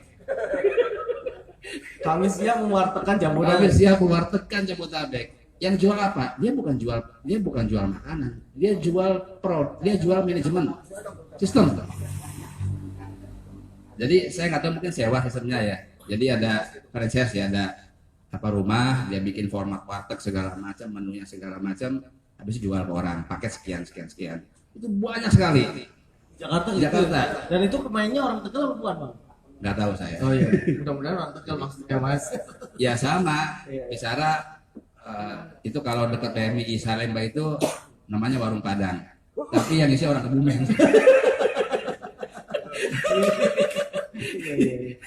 Ya itu orang Kebumen. Nah artinya apa? Sekarang ada perubahan tren. Ternyata jualan jasa manajemen lebih efisien ketimbang jualan produknya langsung. Sama kayak PT Pos nih. PT Pos itu dia kan punya truk banyak. Tapi PT Pos itu nggak punya truk. Semua vendor. Ini perusahaan-perusahaan logistik besar. Banyak yang nggak punya truk. Dia nggak punya sarana logistik. Tapi dari awal dia sudah tag ya, sudah melakukan kontrak dengan banyak perusahaan-perusahaan. Ada yang kontrak dengan gudang, kontrak dengan angkutan segala macam. Lalu dia tawar-tawarkan ke orang bahwa ini punya saya semua nih. Padahal itu punya orang, dia sewa. Diklaim aja, diklaim. Belantik begitu kan. Trennya begitu sekarang. Nah, ini namanya manajemen. Nah, vendor manajemen sistem. Nah, sama tadi dengan kopi. Nah, sekarang orang trennya misalkan jualan kopi, orang terlibat langsung penjualan. Nanti pasti akan muncul nih manajemennya nih. Orang jualan paket jasanya. Mau bikin kopi apa? Oh ini. Udah, kami jual paket kopi rasa ini, silakan tinggal beli. Nanti dia siapin trainingnya, dia siapin orangnya, ya kan? Silakan tinggal jalan. Kalau sekarang masih mulai dari nol nih, nanti lama-lama kalau udah berkembang, muncul jasanya, jasa manajemennya. Konsultan. Oh, Kayaknya iya. begitu trennya. Iya. Jadi mungkin saya termasuk penikmat kopi Joni ya. Kopi John. Itu di daerah Bak Bulus, masuk ke dalam, itu belakang hotel apa itu ada tuh. Luar biasa ramainya itu. Kopi Joni ya. Itu saya di situ sering. Nah, jadi memang trennya ke arah sana. Nah, maka kemudian ujung-ujungnya adalah memang kolaborasi. Nah, jadi siapa yang punya kolaborasi, siapa punya jaringan infrastruktur pendukung bisnis, itu akan lebih efisien. Contoh sedikit ya, misalkan perusahaan logistik. PT Pos itu susah bersaing dengan Bukalapak, salah satunya. Ini saya buka triknya aja nih misalkan. Ini yang e-commerce yang besar-besar ya, ada Bukalapak, ada Lazada kan. OLX. Nah, lalu mereka mengumpulkan perusahaan-perusahaan logistik untuk deliverynya kan. Nah, mereka pelajari tuh ilmu semua tuh, ilmunya Pos, ilmunya Tiki, ilmunya JNE, udah dapat semua ilmunya. Lalu mereka bikin perusahaan sendiri yang premium. Maka Lazada itu punya namanya Lazada Express. Dia taruh dalam item pertama tuh. Sehingga orang kalau klik Lazada, pasti muncul yang pertama itu Lazada Express. Baru giliran Pos yang paling terakhir. Setelah dia curi ilmunya, dia bikin sendiri. Kemudian apa lagi? Tokopedia. Setelah dia pelajari, dia ambil ilmunya segala macam, dia bikin sendiri sekarang. Namanya anterin aja. Jadi ini udah curi-curi ilmu ini. Nah, maka ya itu susah memang. Nah, maka kemudian satu saja yang namanya bisnis itu, siapa teorinya lupa ya. Bisnis itu sederhana. Bisnis itu bukan produk. Bisnis itu adalah menjual kebutuhan pelanggan, memenuhi kebutuhan pelanggan, itulah berbisnis. Produk itu belakangan. Ya. Jadi bisa apapun. Jadi maka di sini pentingnya kemudian menjaga loyalitas customer ya. Kemudian yang kedua, betapa kemudian mahalnya itu brand equity. Betapa mahalnya itu branding. Iya, iya. Nah, kalau branding sudah begitu mahal, maka apapun akan dipertaruhkan, termasuk rela rugi. Asal brandingnya nggak hancur. Contoh misalnya teh Sariwangi. Sariwangi itu udah rugi, tapi dia dibeli, diselamatkan oleh apa? Unilever. Untuk apa? Untuk menjaga brandingnya. Dibelilah Sariwangi. Nah, itulah mahalnya brand. Maka kemudian kalau bicara di pasar, ya mungkin sama kayak di media ya, Mas Fatur lebih paham lah. Dulu misalnya bagaimana pertarungan antara Kompas dengan Tempo. Ada kesepakatan tidak tertulis bahwa Tempo urusannya majalah, koran urusannya Kompas urusannya harian. Kemudian Kompas dengan Jawa Pos ada semacam tidak tertulis perjanjian. Kompas tidak main daerah-daerah, kemudian Jawa Pos main daerah-daerah. Ternyata kemudian kan saling hantam juga. Tempo nerbitin harian, Kompas juga kemudian lari kemana-mana. Nah akhirnya kemudian di pasar saling bunuh-bunuhan. Misalnya dulu pernah majalah Kartini, ya masalah koplahnya diborong, sampai beberapa edisi nggak muncul, lalu orang nyari, ini majalah udah nggak terbit ya. Lalu lama-lama dia mencari produk yang lain. Iya. Nah begitu produk yang muncul yang baru, orang sudah hilang pelanggan. Oke. Nah jadi itu pentingnya menjaga brand. Termasuk kolaborasi Bang. Soal sebetulnya kolaborasi yang apik itu seperti apa antara stakeholder dengan pelaku? Nah, saya ingin ngomong soal silaturahmi nih. Siap. Jadi kolaborasi ini saya nggak pakai teori yang hebat-hebat, pakai teori silaturahmi aja. Rizki orang itu kan ada 3 hal yang kita nggak tahu, Tuhan sudah menentukan. 1 adalah rizki, 2 meninggal, 3 apa? Jodoh. Apa tuh? Iya. Jadi ada 3 hal yang nggak kita ketahui. Nah rizki sederhana beginilah rizki itulah. Kita berempat nih sudah ada porsi kuota rizkinya masing-masing. Misalkan ini kuotanya cuma 60%, saya kuotanya 50%, ini Bang Rian kuotanya 70%, ini Bang Yasa kuotanya misalkan 70%. Mau sekuat apapun saya, ya itu aja. Karena saya sudah ada kuotanya. Kalau kuotanya melebih nggak mungkin. Sudah ada kuotanya. Nah, gimana cara kita biar kuota itu penuh? Caranya adalah kemudian berumah tangga. Nah, kuota kita dengan kuota ini disambungin, terpenuhilah kemudian. Tambah lagi kuota anak, tambah lagi kuota anak. Nanti jomblo Bang. Jadi itu bagian dari Iya. kolaborasi kuota rezeki. Nah, kata silaturahmi, makanya kalau kemudian wah itu apa lagi? Itu kuotanya penuh itu. Nah, maka kemudian silaturahmi itu adalah menyatukan kuota. Jadi misalnya kita berharap bahwa dari usaha kita pendapatan misalkan sebulan 50 juta, untung bersih 10 juta. Kita udah punya mimpi nih. Ternyata dapat misalkan setahun cuma sekali, selebihnya rugi. Nah, tapi begitu berkolaborasi kecil tapi rutin. Nah, ini namanya memperbanyak kuota. Nah, jadi memang kuncinya silaturahmi itu kan ya ada silat, ada rahmi. Nah, yang kedua sedikit kita menggunakan konsep Bismillahirrahmanirrahim. Nah, pertama adalah Ar-Rahman, yang kedua adalah Ar-Rahim. Ar-Rahman itu tidak mengenal yang namanya agama. Siapapun dikasih rezekinya. Mau Kristen, mau kafir, mau Cina, mau Yahudi, semua dikasih. Yang namanya Ar-Rahman. Nah, kalau sudah dikasih, maka orang saling membutuhkan. Ini punya bahan baku, ini punya transportasi, ini punya gudang. Yuk kita kawinkan. Lalu muncullah Ar-Rahim. Nah, jadi intinya adalah konsep kolaborasi itu ya ada kesamaan visi. Siap. Nah, cuman di Indonesia ada tiga pola orang. Ada 3 pola cara orang berkumpul ya, para pengusaha.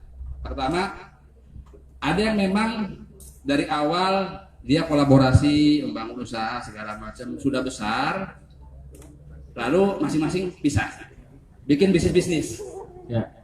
Nah itu contohnya misalnya mungkin grupnya Indofood atau Astra, begitu sudah besar pisah, pada bangun usaha masing-masing. Yang kedua ada polanya bangun bareng-bareng, udah besar terus sampai tua. Ada juga contohnya itu. Nah pola yang ketiga adalah bangun belum berhasil sudah ribut, bubar duluan. itu yang banyak banyakkan diskusi. Siap. Oke, terima kasih tepuk tangan untuk kita semua. Saya sih karena ini waktunya Bang Adin selesai nggak buka pertanyaan Mas Putra ya? Atau nggak apa-apa ya? Nggak apa-apa. Nanti ini. Saya terakhir apa yang bisa ditangkap dari kolaborasi ini, Bang Yasa, soal saya sih melihatnya nanti exit plan-nya adalah bagaimana saya mencontohkan di grup HIPMI saja Pak. Dan mungkin secara sirkulasinya nggak kontrol sama dinas misalnya. Ada beberapa, ada yang butuh ini, terus ada yang langsung ngasih ya. Oh ini kita dapat ini. Sirkulasi bisnisnya terjadi di situ, di grup saja. Saya butuh ini, ada yang oh iya saya ada dan sebagainya. Nah, saya kira penting untuk ngomong soal tadi konsultasi, tapi dan ini mau nggak mau harus yang menjadi katalisator adalah pemilik kebijakan. Kira-kira spiritnya sampai ke situ. Walaupun tadi saya tangkap sudah punya marketplace itu ya, tapi walaupun nggak maksimal. Kira-kira kalau udah di gerpo apa namanya bukan dimaksimalkan itu kira-kira menjadi sebuah hal yang luar biasa karena ini catatan orang-orang lokal juga udah luar biasa. Mas, monggo Mas. Terima kasih Mas. Yang tadi sudah sampaikan terkait dengan tugas kami dan apapun ya. Kembali lagi kenapa saya bilang tugas kami di dinas, tupoksi kami kan itu tadi fasilitasi gitu lah. Di kami itu tugasnya fasilitasi. Artinya teman-teman pelaku UKM monggo silahkan. Kalau kami membuka jelas kita membuka termasuk terkait walaupun mohon maaf kita belum maksimal juga kita karena keterbatasan keterbatasan anggaran dan sebagainya. Kita mendampingi teman-teman UKM monggo silahkan. Kita memang tugas kita mendampingi, kita ada semacam barangkali pembinaan dan sebagainya, tapi tadi kita yang jelas kita nggak menutup mata bahwa tugas kami di dinas kita pengambil kebijakan, mohon maaf kalau pengambil kebijakan salah. Saya sampaikan kami bukan pengambil kebijakan, kami bukan decision maker gitu ya. Siap. Kami di sini bukan decision maker karena di dinas kami. Jadi tadi terkait dengan tugas kami, insya Allah tadi termasuk kami sampaikan juga ya fasilitasi tadi kita juga lagi coba semacam kaitan dengan pemasaran produk UKM secara umum gitu ya, kita bukan cuma kopi gitu ya, secara umum kita juga lagi bikin nanti yang semacam UKM ekspor gitu ya, nanti di situ nanti ada teman-teman pelaku usaha mereka punya produk apa, kita harapkan tadi kayak sampaikan tadi lah kita memang digital itu ya, untuk mudah-mudahan bisa kita ngeklik katakanlah kita contoh kita pengen soto, kita minum martabak, nantinya di situ ada teman-teman barangkali yang dari luar gitu ya, kita nanti ada termasuk lokasi dan sebagainya, kita nanti lagi mengarah ke sana, menolak kita juga lagi ini kerjasama dengan dinas juga, dinas lain, dinas Kominfo kita ada ada semacam smart city gitu yang ya itu tadi paling dari kami ya itu tadi artinya kami sampaikan tadi kita bantu semampu kami gitu ya, kita sampaikan itu tadi lah dari dinas fasilitasi semaksimal mungkin dari teman-teman. Kembali lagi mohon maaf yang saya tangkap tadi, kembali lagi kalau kita berbisnis dan sebagainya ya kembali ke teman-teman pelaku tadi panjenengan sampaikan cuma lewat grup barangkali bisa gitu ya, kita butuh apa sama juga lah, kita punya grup di bawah juga, mereka juga kita bikin grup apa, mereka kalau walaupun mohon maaf secara langsung kami barangkali tidak ini, tapi paling tidak kami tahu lah, oh ya ini ada kebutuhan ini dan sebagainya, mereka balik lagi kita fasilitasi. Insya Allah dari dinas sesuai dengan tupoksi kami kita tetap berusaha maksimal untuk teman-teman UKM. Intinya terbuka gitu ya. Nah kita terbuka. Tepuk tangan untuk dinas dan kita semua. Saya pengen ke ini, barangkali ada yang satu, Mas Arsal ini penting juga termasuk bisnis. Siapa lagi? Mas Komar, dua ini aja cukup. Nanti 4:30 kita langsung ke ke KNP. Tunggu Mas.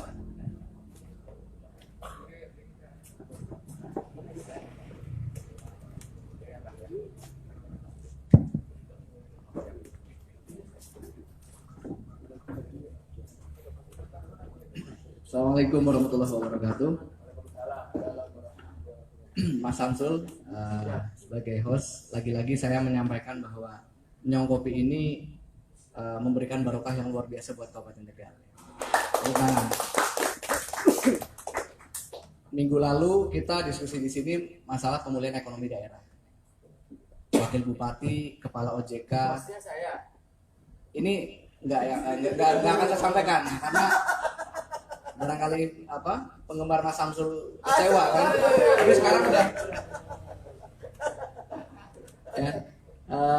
Jadi untuk hari ini barokah yang kedua adalah tadi kita mendatangkan satu Mas Adin, ya Bang Adin, yang mudah-mudahan ke depan bisa melanjutkan, bisa menjadi mentornya kita semua, Bang. Tadi langsung kita tangkap peluangnya Bang Adin. Tadi Bang Adin menyebut harus ada mentor. Nah, kita sepakat ya, Bang Adin mudah-mudahan jadi mentornya wirausaha di Kabupaten Tegal. Yang kedua juga saya cukup excited ternyata ada sosok seperti Bang Rian ini, ya, luar biasa dengan pengalamannya. Dan KNPI juga perlu dibimbing, Mas. Kita Komite Nasional Pemuda Indonesia itu punya kedai kopi juga yang saat ini masih vakum. Karena saat kita launching coworking space, ya, kita mendukung programnya pemerintah, Pak. Di saat coworking space-nya pemerintah belum launching, kita sudah launching. Waktu itu di launching oleh Mas Aminuddin Ma'ruf. Nah, nanti kita juga butuh bimbingannya, Mas. Dan untuk dinas juga mungkin ini masukan bahwa pemerintah sebagai pelayan masyarakat, ya, sebagai pelayan masyarakat tentunya harus bisa menerima masukan, mendengarkan apa yang menjadi permasalahan di masyarakat. Kalau di sisi usaha ada namanya HIPMI, di kepemudaan ada namanya KNPI. Jadi menurut saya sederhana aja. Kalau misalnya Dinas Koperasi Perdagangan, ya ayolah kita banyak komunikasi dengan HIPMI, banyak komunikasi dengan Kadin. Disitulah banyak problem-problem yang bisa disinergikan, dikonsultasikan. Jadi ketika komunikasi itu nggak lancar, itu barangkali tidak akan kebijakannya itu bisa menyelesaikan masalah-masalah di lapangan. Barangkali itu saja, dan kita tentu KNPI membawahi atau menghimpun HIPMI juga, kita akan siap komunikasi di saat tadi dinas tidak meminta kita untuk membuka coworking space, kita udah buka coworking space. Nah, nanti apa yang bisa kita sinergikan? Itu saja barangkali. Nanti kita ngobrol di KNPI. Terima kasih. Assalamualaikum warahmatullahi wabarakatuh.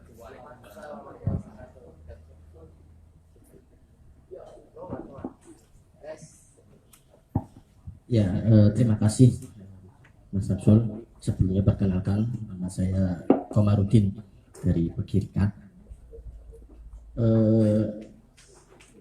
Saya gini, sebelumnya perkenalkan tadi saya Komar sudah. Kalau dalam bisnis saya tidak ada bisnis, Pak, tapi saya di marketing online. Nah, jadi berbekal dari Facebook dan WA, alhamdulillah sampai saya ketemu dengan beberapa A1 direktur perusahaan-perusahaan besar terkait kopi tadi. Saya juga insya Allah bisa bantu untuk ketemu itu dari perusahaan dari Universitas UGM yang bekerja sama dengan perusahaan swasta. Nah, di situ menanam banyak pohon coklat sama kopi dan juga teh. Itu, dan untuk speknya lebih ke arah spek premium. Itu insya Allah nanti bisa, Pak. Mas Adin, Mas Adin ya. Nah, terkait ini, Pak, konvensional yang saya bahasanya kita mohon maaf ya, artinya dalam hal marketing saya melihat kan seperti itu, Pak. Untuk konvensional itu bukan hanya di pasar, artinya ada yang jualan ayam geprek, ada yang bahasanya pedagang gerobak di samping-samping jalan, itu kan juga konvensional. Nah, artinya ada satu ketakutan mereka, Pak. Dalam hal saat ini yang online, kita bicara Facebook, kita ada grup Facebook kuliner yang di situ memberikan layanan jasa gratis dalam ongkir. Nah, bisa sistem COD. Nah, itu ketakutan dari teman-teman pengusaha itu tidak menyediakan satu orang yang benar-benar untuk sebagai karyawan, sebagai pengantar. Nah, bahasanya apa ya? Mungkin untuk pencarian market juga mereka belum siap kan seperti itu Pak. Nah, saya pernah ngobrol dengan teman yang berawal dari gerobak depan rumah itu jualan ayam geprek, terus dia bilang, Mas Komar, bisnis itu rata-rata bahasanya rezekinya sama, sini ayam geprek sana ayam geprek, yang beda itu kreatif. Nah, beliau kreatifnya itu sebenarnya sederhana dan sudah dilakukan. Jadi beliau berani membuka jasa ongkir gratis. Nah, beliau menguasai satu desanya di tempatnya beliau, sampai akhirnya beliau berbenah dari satu gerobak, belum gerobak, apa namanya, etalase. Sekarang rumahnya dirombak menjadi sebuah kafe yang ada wifi-nya, ada tempat untuk apa kumpul lebih banyak. Nah, aku bicara iya ya. Nah, inilah teman-teman, ya sebenarnya ini sih sebuah apa namanya, konsep yang saya simpan pribadi, yang mau saya terangkan sendiri, tapi tidak apa-apa wes. Mudah-mudahan teman-teman juga berani. Nah, terkait bangsa-bangsa dan lain sebagainya mungkin ada hal yang lebih bisa, tapi disitulah yang apa namanya, kreativitas yang apa ya, belum dilaksanakan atau mungkin belum terpikirkan oleh teman-teman pedagang yang notabene konvensional. Itu mungkin itu penambahan saja Mas Abdullah. Iya, kalau untuk pertanyaan belum ada Mas Abdullah. Ya, Assalamualaikum. Oke, terima kasih, tepuk tangan untuk kita semua dulu. Fokus dan mohon hikmat untuk sore kali ini. Mengadil soal pernyataan Mas Arsal, soal kesiapan dan lagi nanti soal bagaimana nanti sebelum isekek juga soal tadi mengingatkan soal tema bahwa apakah di tengah pandemi ini masih seksi bisnis konvensional itu sekaligus juga bagian dari closing statement. Monggo Mas. Pertama adalah dari Mas Arsal atau KNPI ya. Kebetulan saya di Sekjen KNPI Pak. Sudah berapa? 2 tahun lebih lah, 2 tahun setengah lah. Jadi KNP itu tempat berhimpunnya seluruh organisasi. Kalau di pusat kurang lebih 130 organisasi. Saya pun ya ini mungkin bagian dari jalan Tuhan, karena dulu tidak pernah mimpi jadi KNPI. Nah, tiba-tiba diminta sama ketua umum, ya sudah saling membantu. Nah, tapi ini merupakan wadah yang sangat sangat bagus, karena kita juga tidak bisa membayangkan kalau tidak ada KNPI, maka sampai dia tua, sampai dia menjadi pemimpin, yang muncul adalah ego sektoral masing-masing organisasi. Nah, tempat smelternya meleburkan rasa dan ego, itulah tentunya KNPI. Nah, jadi perlu kita support sehingga pembinaan juga jalan. Nah, kemudian soal marketing online, jadi kira-kira begini, kita sering-sering mengevaluasi, merefleksikan, atau bahasa agama mungkin tadabbur dan tafakur. Ada yang namanya fitrah manusia, kemudian modifikasi dengan transformasi perkembangan zaman. Yang namanya fitrah manusia itu harus ketemu, termasuk dalam bahasa agama yang namanya jual beli itu adalah harus ada akad, harus ada barang, harus ada ketemu antara buyer dengan penjual. Sekarang yang marak-marak marketing online memang sekarang lagi tren, tapi saya punya firasat ada waktunya. Yang namanya usaha konvensional bagaimanapun akan terus bertahan. Ini namanya situasional. Yang situasional itu orang kita kan kagetan, ikut-ikutan. Tapi ini bagian dari proses pencerdasan. Nah, ujung-ujungnya nanti adalah teorinya mix, gabungan antara konvensional dengan digital. Tapi kalau digital murni itu nggak ada. Karena apa? Fitrah dan watak dasar manusia itu adalah ketemu secara fisik. Dan kenapa kemudian ketemu? Karena fitrah orang itu silaturahmi, gotong royong, ingin ketemu orang. Bahkan jauh di luar bayangan saya nggak ingin beli kucing dalam karung, nggak ingin tertipu. Bukan soal itu. Tapi fitrah dasar orang adalah ketemu, bersuka cita, cerita segala macam. Makanya kalau akhir bulan PT Pos sangat ramai sekali. Kenapa? Ramai oleh para pensiunan untuk ambil uang pensiun. Ditanya, kok nggak ke bank? Kok nggak ngambil di bank-bank yang lain yang menyalurkan uang pensiun? Saya nggak mau. Kenapa? Tujuan mereka ingin cerita ke masa-masa lalu. Dulu kita waktu muda, ya kan. Dulu kerja di sini. Ramai PT Pos setiap akhir bulan. Orang itu antri karena apa? Bukan soal jumlah uangnya.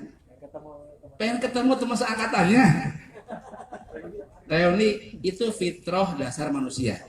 Sama dengan jual beli, fitrah dasarnya adalah ketemu antara pembeli dengan penjual, ada barang, ada akad di situ. Nah, adapun soal marketing online, soal e-commerce hanya supporting, tapi tidak bakal menggantikan usaha konvensional. Nggak bakalan. Tetapi pada akhirnya kemudian harus mix method. Nah, ini harus digabungkan. Kompromi. Nah, ini namanya transformasi. Nah, tapi menggantikan semuanya nggak mungkin. Dan watak fitrah dasar orang Indonesia adalah swadaya, guyub, gotong royong, ketemu. Itulah fitrah dasar orang Indonesia. Nah, kalau melihat dari sini, maka sebenarnya bagi usaha yang konvensional tenang dan nggak rasa gerusu. Ada masanya. Nah, jadi kita kan memang orangnya ikutan tren kan. Begitu jahe lagi laku, jangan jahe semuanya. Sehingga oversupply kan. Nah, jagung lagi laku, tanam jagung semuanya. Nggak memikirkan sustainability, kemudian siklus zaman segala macam. Jadi yang paling penting adalah kesadaran untuk menggabungkan dengan cara-cara terbaru, termasuk yang tadi online e-commerce. Nah, yang konvensional, apalagi kalau di pedesaan, ya mungkin ada pengaruh sedikit dengan e-commerce, tapi nggak. Nah, yang penting tadi kualitas dijaga. Nah, kemudian yang tadi pertanyaan, saya ini orangnya suka mengamati. Saya simpulkan bahwa dulu jadi musim taksi kan, argo lama, argo baru. Nah, juga bisnis makanan. Bisnis makanan dan minuman itu adalah bisnis rasa dan bisnis suasana. Itu kata kuncinya. Rasanya oke, suasananya oke. Nah, mungkin yang sekarang dibilang laser ekonomi ya. Itu bisnis suasana. Tapi kalau soal rasa, siapa yang mengatur rasa orang? Ada nggak? Nggak ada. Satu kopi, menurut saya rasanya begini. Sama nggak rasanya? Pasti beda. Makanan, bagi saya mungkin ini pedas banget sih. Bagi ini biasa-biasa aja. Minuman, ini enak. Bagi saya asam. Itu adalah bisnis rasa. Pertanyaannya siapa yang mengatur rasa? Padahal ukuran lidahnya sama. Siapa yang bisa menghitung buratan-buratan ada berapa buratan lidah? Nggak ada. Maka bisa rasa. Nah, yang kedua baru pendukungnya suasana. Tidak semua orang bilang bahwa kopi bean misalnya, Starbucks itu senang. Saya juga nggak senang. Malah saya lebih asik kopi kopi kapal api. Rasanya bagi saya biasa aja, tapi ada suasana tambahan. Di situ bisa meeting, bisa laser ekonomi itu. Maka kita menggabungkan rasa dan suasana. Nah, karena ini bisnis rasa, maka ini bisnis Tuhan sebenarnya, campur tangan Tuhan. Terkait soal rezeki manusia. Saya sederhana begini misalnya. Saya sering amati. Saya dari rumah misalnya mau ke Salemba, butuh jarak waktu 1 jam. Saya dari rumah nggak makan nih. Saya mau makan sarapan pagi jam 9 di warung Padang di Buncit tempat saya biasa makan. Titik. Maka saya nggak makan di rumah. Kok tiba-tiba ada warung yang nggak kelihatan pelangnya di Cilandak. Tiba-tiba saya bilang, ini kayaknya enak warung ini nih. Padahal nggak ada pelangnya. Saya nggak tahu siapa yang jual. Tiba-tiba saya mampir, lalu saya makan. Saya nggak jadi makan di warung Padang yang biasa saya makan. Pertanyaannya, rasanya sama nggak? Beda. Siapa yang menggerakkan saya dari sana makan di situ, tiba-tiba berubah makan di sini? Ada yang bisa menggerakkan. Sering yang saya amati misalnya, saya capek nih, ada orang berderet, saya nggak kenal sama sekali baru. 4 tukang cendol. Saya parkir motor dulu lah. Saya duduk di cendol pertama kan. Mau mesen nggak jadi. Tiba-tiba kayaknya yang ketiga enak tuh. Ya kan? Tiba-tiba saya geser motor yang ketiga. Padahal saya nggak kenal orangnya. Nggak kenal siapa dia, belum pernah. Tiba-tiba saya makan cendol dia. Siapa yang menggerakkan rasa itu? Artinya itu bisnis rasa itu bisnis yang maha kuasa. Maka oleh karena itu dalam bisnis makanan minuman kita mengenal yang namanya makanlah makanan yang apa? Yang baik dan benar. Ya. Halo Pak Bang, saya mau tanya apa definisi baik dan benar di situ? Ada yang nggak bisa mengerti kan? Kenapa sangat populer? Makanlah makanan yang baik dan benar. Itu artinya apa? Baik dan benar, Apa? yang sehat dan mencarinya dengan Populernya baik dan benar kan? ya. Apa artinya? Baik itu cara processingnya baik.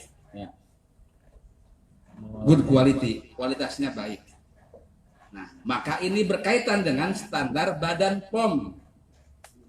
Badan Pengawas Obat Makanan Minuman. Kadarnya berapa, kemudian expirednya kapan. Maka makanan yang baik itu adalah makanan yang prosesnya baik dan sesuai dengan standar Badan POM. Oke? Ya. Sekarang makanan yang benar apa? Halal. Makanan yang sumbernya baik, bahan bakunya baik, ya kan? Tidak tercampur-campur dengan yang lain, maka harus punya standar LPOM MUI dengan merek halal. Itulah definisi makanan yang benar. Ya. Jadi makanan yang baik yang benar adalah makanan yang sesuai standar halal MUI dan standar Badan POM. Wah, ini terlalu ini. Iya. Itu intinya. Ya, singkat Bang. Jadi prosesnya bagus, kemudian bahan bakunya bagus. Nah, kalau itu bagus segala macam, maka itu tadi bisnis rasa ini bisnis yang mengatur Tuhan. Yang mengatur berarti soal kuota porsi rezeki orang. Ya. Nah, maka sedikit, kalau tiba-tiba saya punya rencana makan di sana, tiba-tiba kok jadi makan di sini? Saya bilang begini ke orangnya, Bang, bersyukur ya, saya bilang. Kenapa? Ini mungkin cara Tuhan ngasih rezeki, saya bilang. Saya perlu makan di sana, saya bilang. Tiba-tiba kenapa makan di sini? Itulah intinya ya. Siap. Terima kasih. Tepuk tangan untuk Bang Adil. Mas Rian sekaligus juga nanti menjawab Mas Aksal closing statement, tapi kita waktunya biar longgar di luar dari sesi ini. 2 menit, 3 menit lah. Siap. Ya intinya kan, Aslinya kurang aslinya. Waktu yang batas, nanti kita lain waktu lah, gitu kan. intinya kan kalau dari saya sendiri sih sebenarnya Iya, siap. pengen menggairahkan UKM gitu, karena sebenarnya saya punya prinsip dari dulu yang namanya dagang itu no one new under the sun, berarti tidak ada yang baru di bawah matahari. Semuanya sudah pernah dilakukan oleh manusia-manusia sebelumnya, termasuk itu mau produk makanan, barang, mebel atau segala macam, katanya baru, bohong, nggak ada, semuanya sama. Nah, tugas kita sebagai UKM sebenarnya sederhana banget. Copy, paste, edit, lalu rilis. Nggak usah banyak mikir nanti pasarnya bagaimana. Memang kalau ngomongin prinsip marketing ada 5P. Ada place, ada price, ya, ada place berarti tempatnya gimana dagang, price lalu harganya berapa, gimana, lalu ada produknya apa yang dijual, itu ilmu marketing dasar lah 5P. Tapi lebih dasar lagi sebenarnya sebagai UKM yang mau berdagang, udah itu aja, copy, paste, edit, lalu rilis. Seperti halnya tadi Mas Adin bilang bahwa ada berapa kali perubahan bisnis yang produk Grosir itu berapa? 7 kali, 6 kali, kebayang nggak? Wah, investasinya udah berapa? 6 kali gonta-ganti strategi. Maksud saya, dengan satu produk, lalu Anda copy, lalu Anda paste, lalu diedit, nanti juga ngikutin kok strategi bisnisnya. Oh, yang ini harusnya diginiin, itu. Jadi itu aja. Jadi secara singkatnya, go aja, gas aja. Siap. Dan tepuk tangan. Siap untuk menjadi mentor teman-teman KNP ya Bang. Siap. Oke, terakhir. Saya pengen sebetulnya lebih konkret dan ayo gitu. Karena ini ada peluang beberapa teman-teman organisasi Ansor juga lagi ngerakin soal ekonomi dan sebagainya. Ya, terima kasih Mas. Brin tadi sesuai judulnya ya, apakah masih konvensional seksi enggak? Yang jelas dari kami melihat juga, mohon maaf Mas, sekarang terutama di Gedeng itu juga saya juga sempat ini, artinya beberapa kali melihat ternyata di kita Selawi khususnya Siap. terkait dengan COVID nggak terlalu pengaruh itu. Terkait Dengan pandemi nggak terlalu pengaruh. Maksudnya di konvensional saya juga tetangga beberapa kedai kopi itu ya, kebetulan saya rumahnya di Juanda Mas, di Insinyur Juanda, di Gor itu ya, itu masih sangat banyak menurut saya. Kita tadi sampaikan untuk terkait dengan combine gitu ya, di Max gitu ya, di mix ya, konvensional dengan digital misalkan. Prinsip itu kami dari dinas, tadi Mas Ersam sampaikan, kami siap sekali Mas untuk komunikasi dengan teman-teman di sini, Ansor, KNP dan sebagainya. Insya Allah kami siap. Prinsip kami dari dinas perlu juga dukungan panjenengan juga karena keterbatasan kami, mohon maaf keterbatasan dari dinas. Insya Allah kita siap untuk bersama-sama menghadapi masa ini. Matur suwun. Terima kasih dan waktunya pas sekali. Tinggal tunggu saatnya kita dengarkan bersama itu perspektif yang berbeda dari budayawan kita di Sengkek Harno untuk menyampaikan soal apa yang sudah didengarnya di Sengkek. Oh, ke Sengkek. Aduh. Ya, pisan-pisan pembret juga nyamik karo pengunjung ono kaya. Ya, assalamualaikum warahmatullahi wabarakatuh. Waalaikumsalam warahmatullahi wabarakatuh. Sore hari ini terlihat saya dan Mas Rojik itu merasakan sangat panas. Ini mungkin karena kehadiran dari Mas Adin Jahuri yang membawa aroma perubahan yang membuat suasana menjadi yang tadinya hangat menjadi bergelora bahkan mulai memanas sesuai dengan panasnya situasi dan kondisi negara pada kali ini juga panasnya persaingan menjadi ketua umum PBNJ.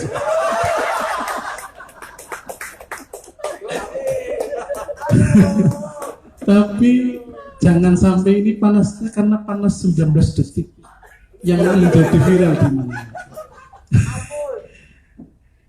Dari pembicaraan yang tadi kita bicarakan, banyak sekali Mas Samsul selalu mengulang, masih seksikah bisnis konvensional ini? Justru itu jawabannya adalah bukan apa pertanyaan bukan masih seksi atau bukan seksi, masih seksi atau tidak kan?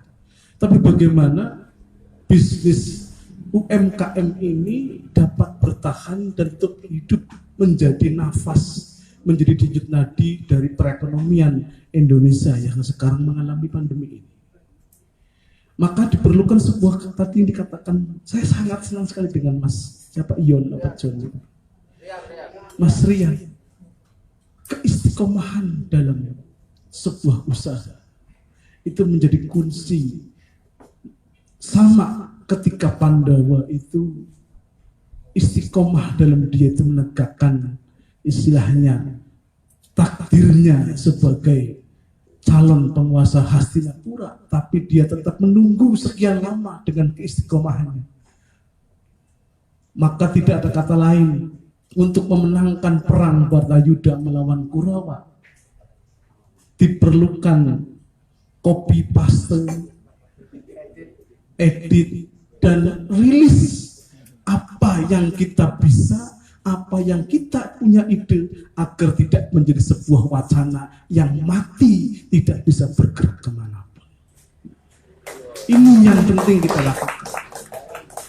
Untuk mengambil kebijakan, ayolah kita menjadi punakawan-punakawan yang mampu melahirkan para UMKM agar mampu bisa bertahan menghadapi perang Baratayuda pandemi COVID-19.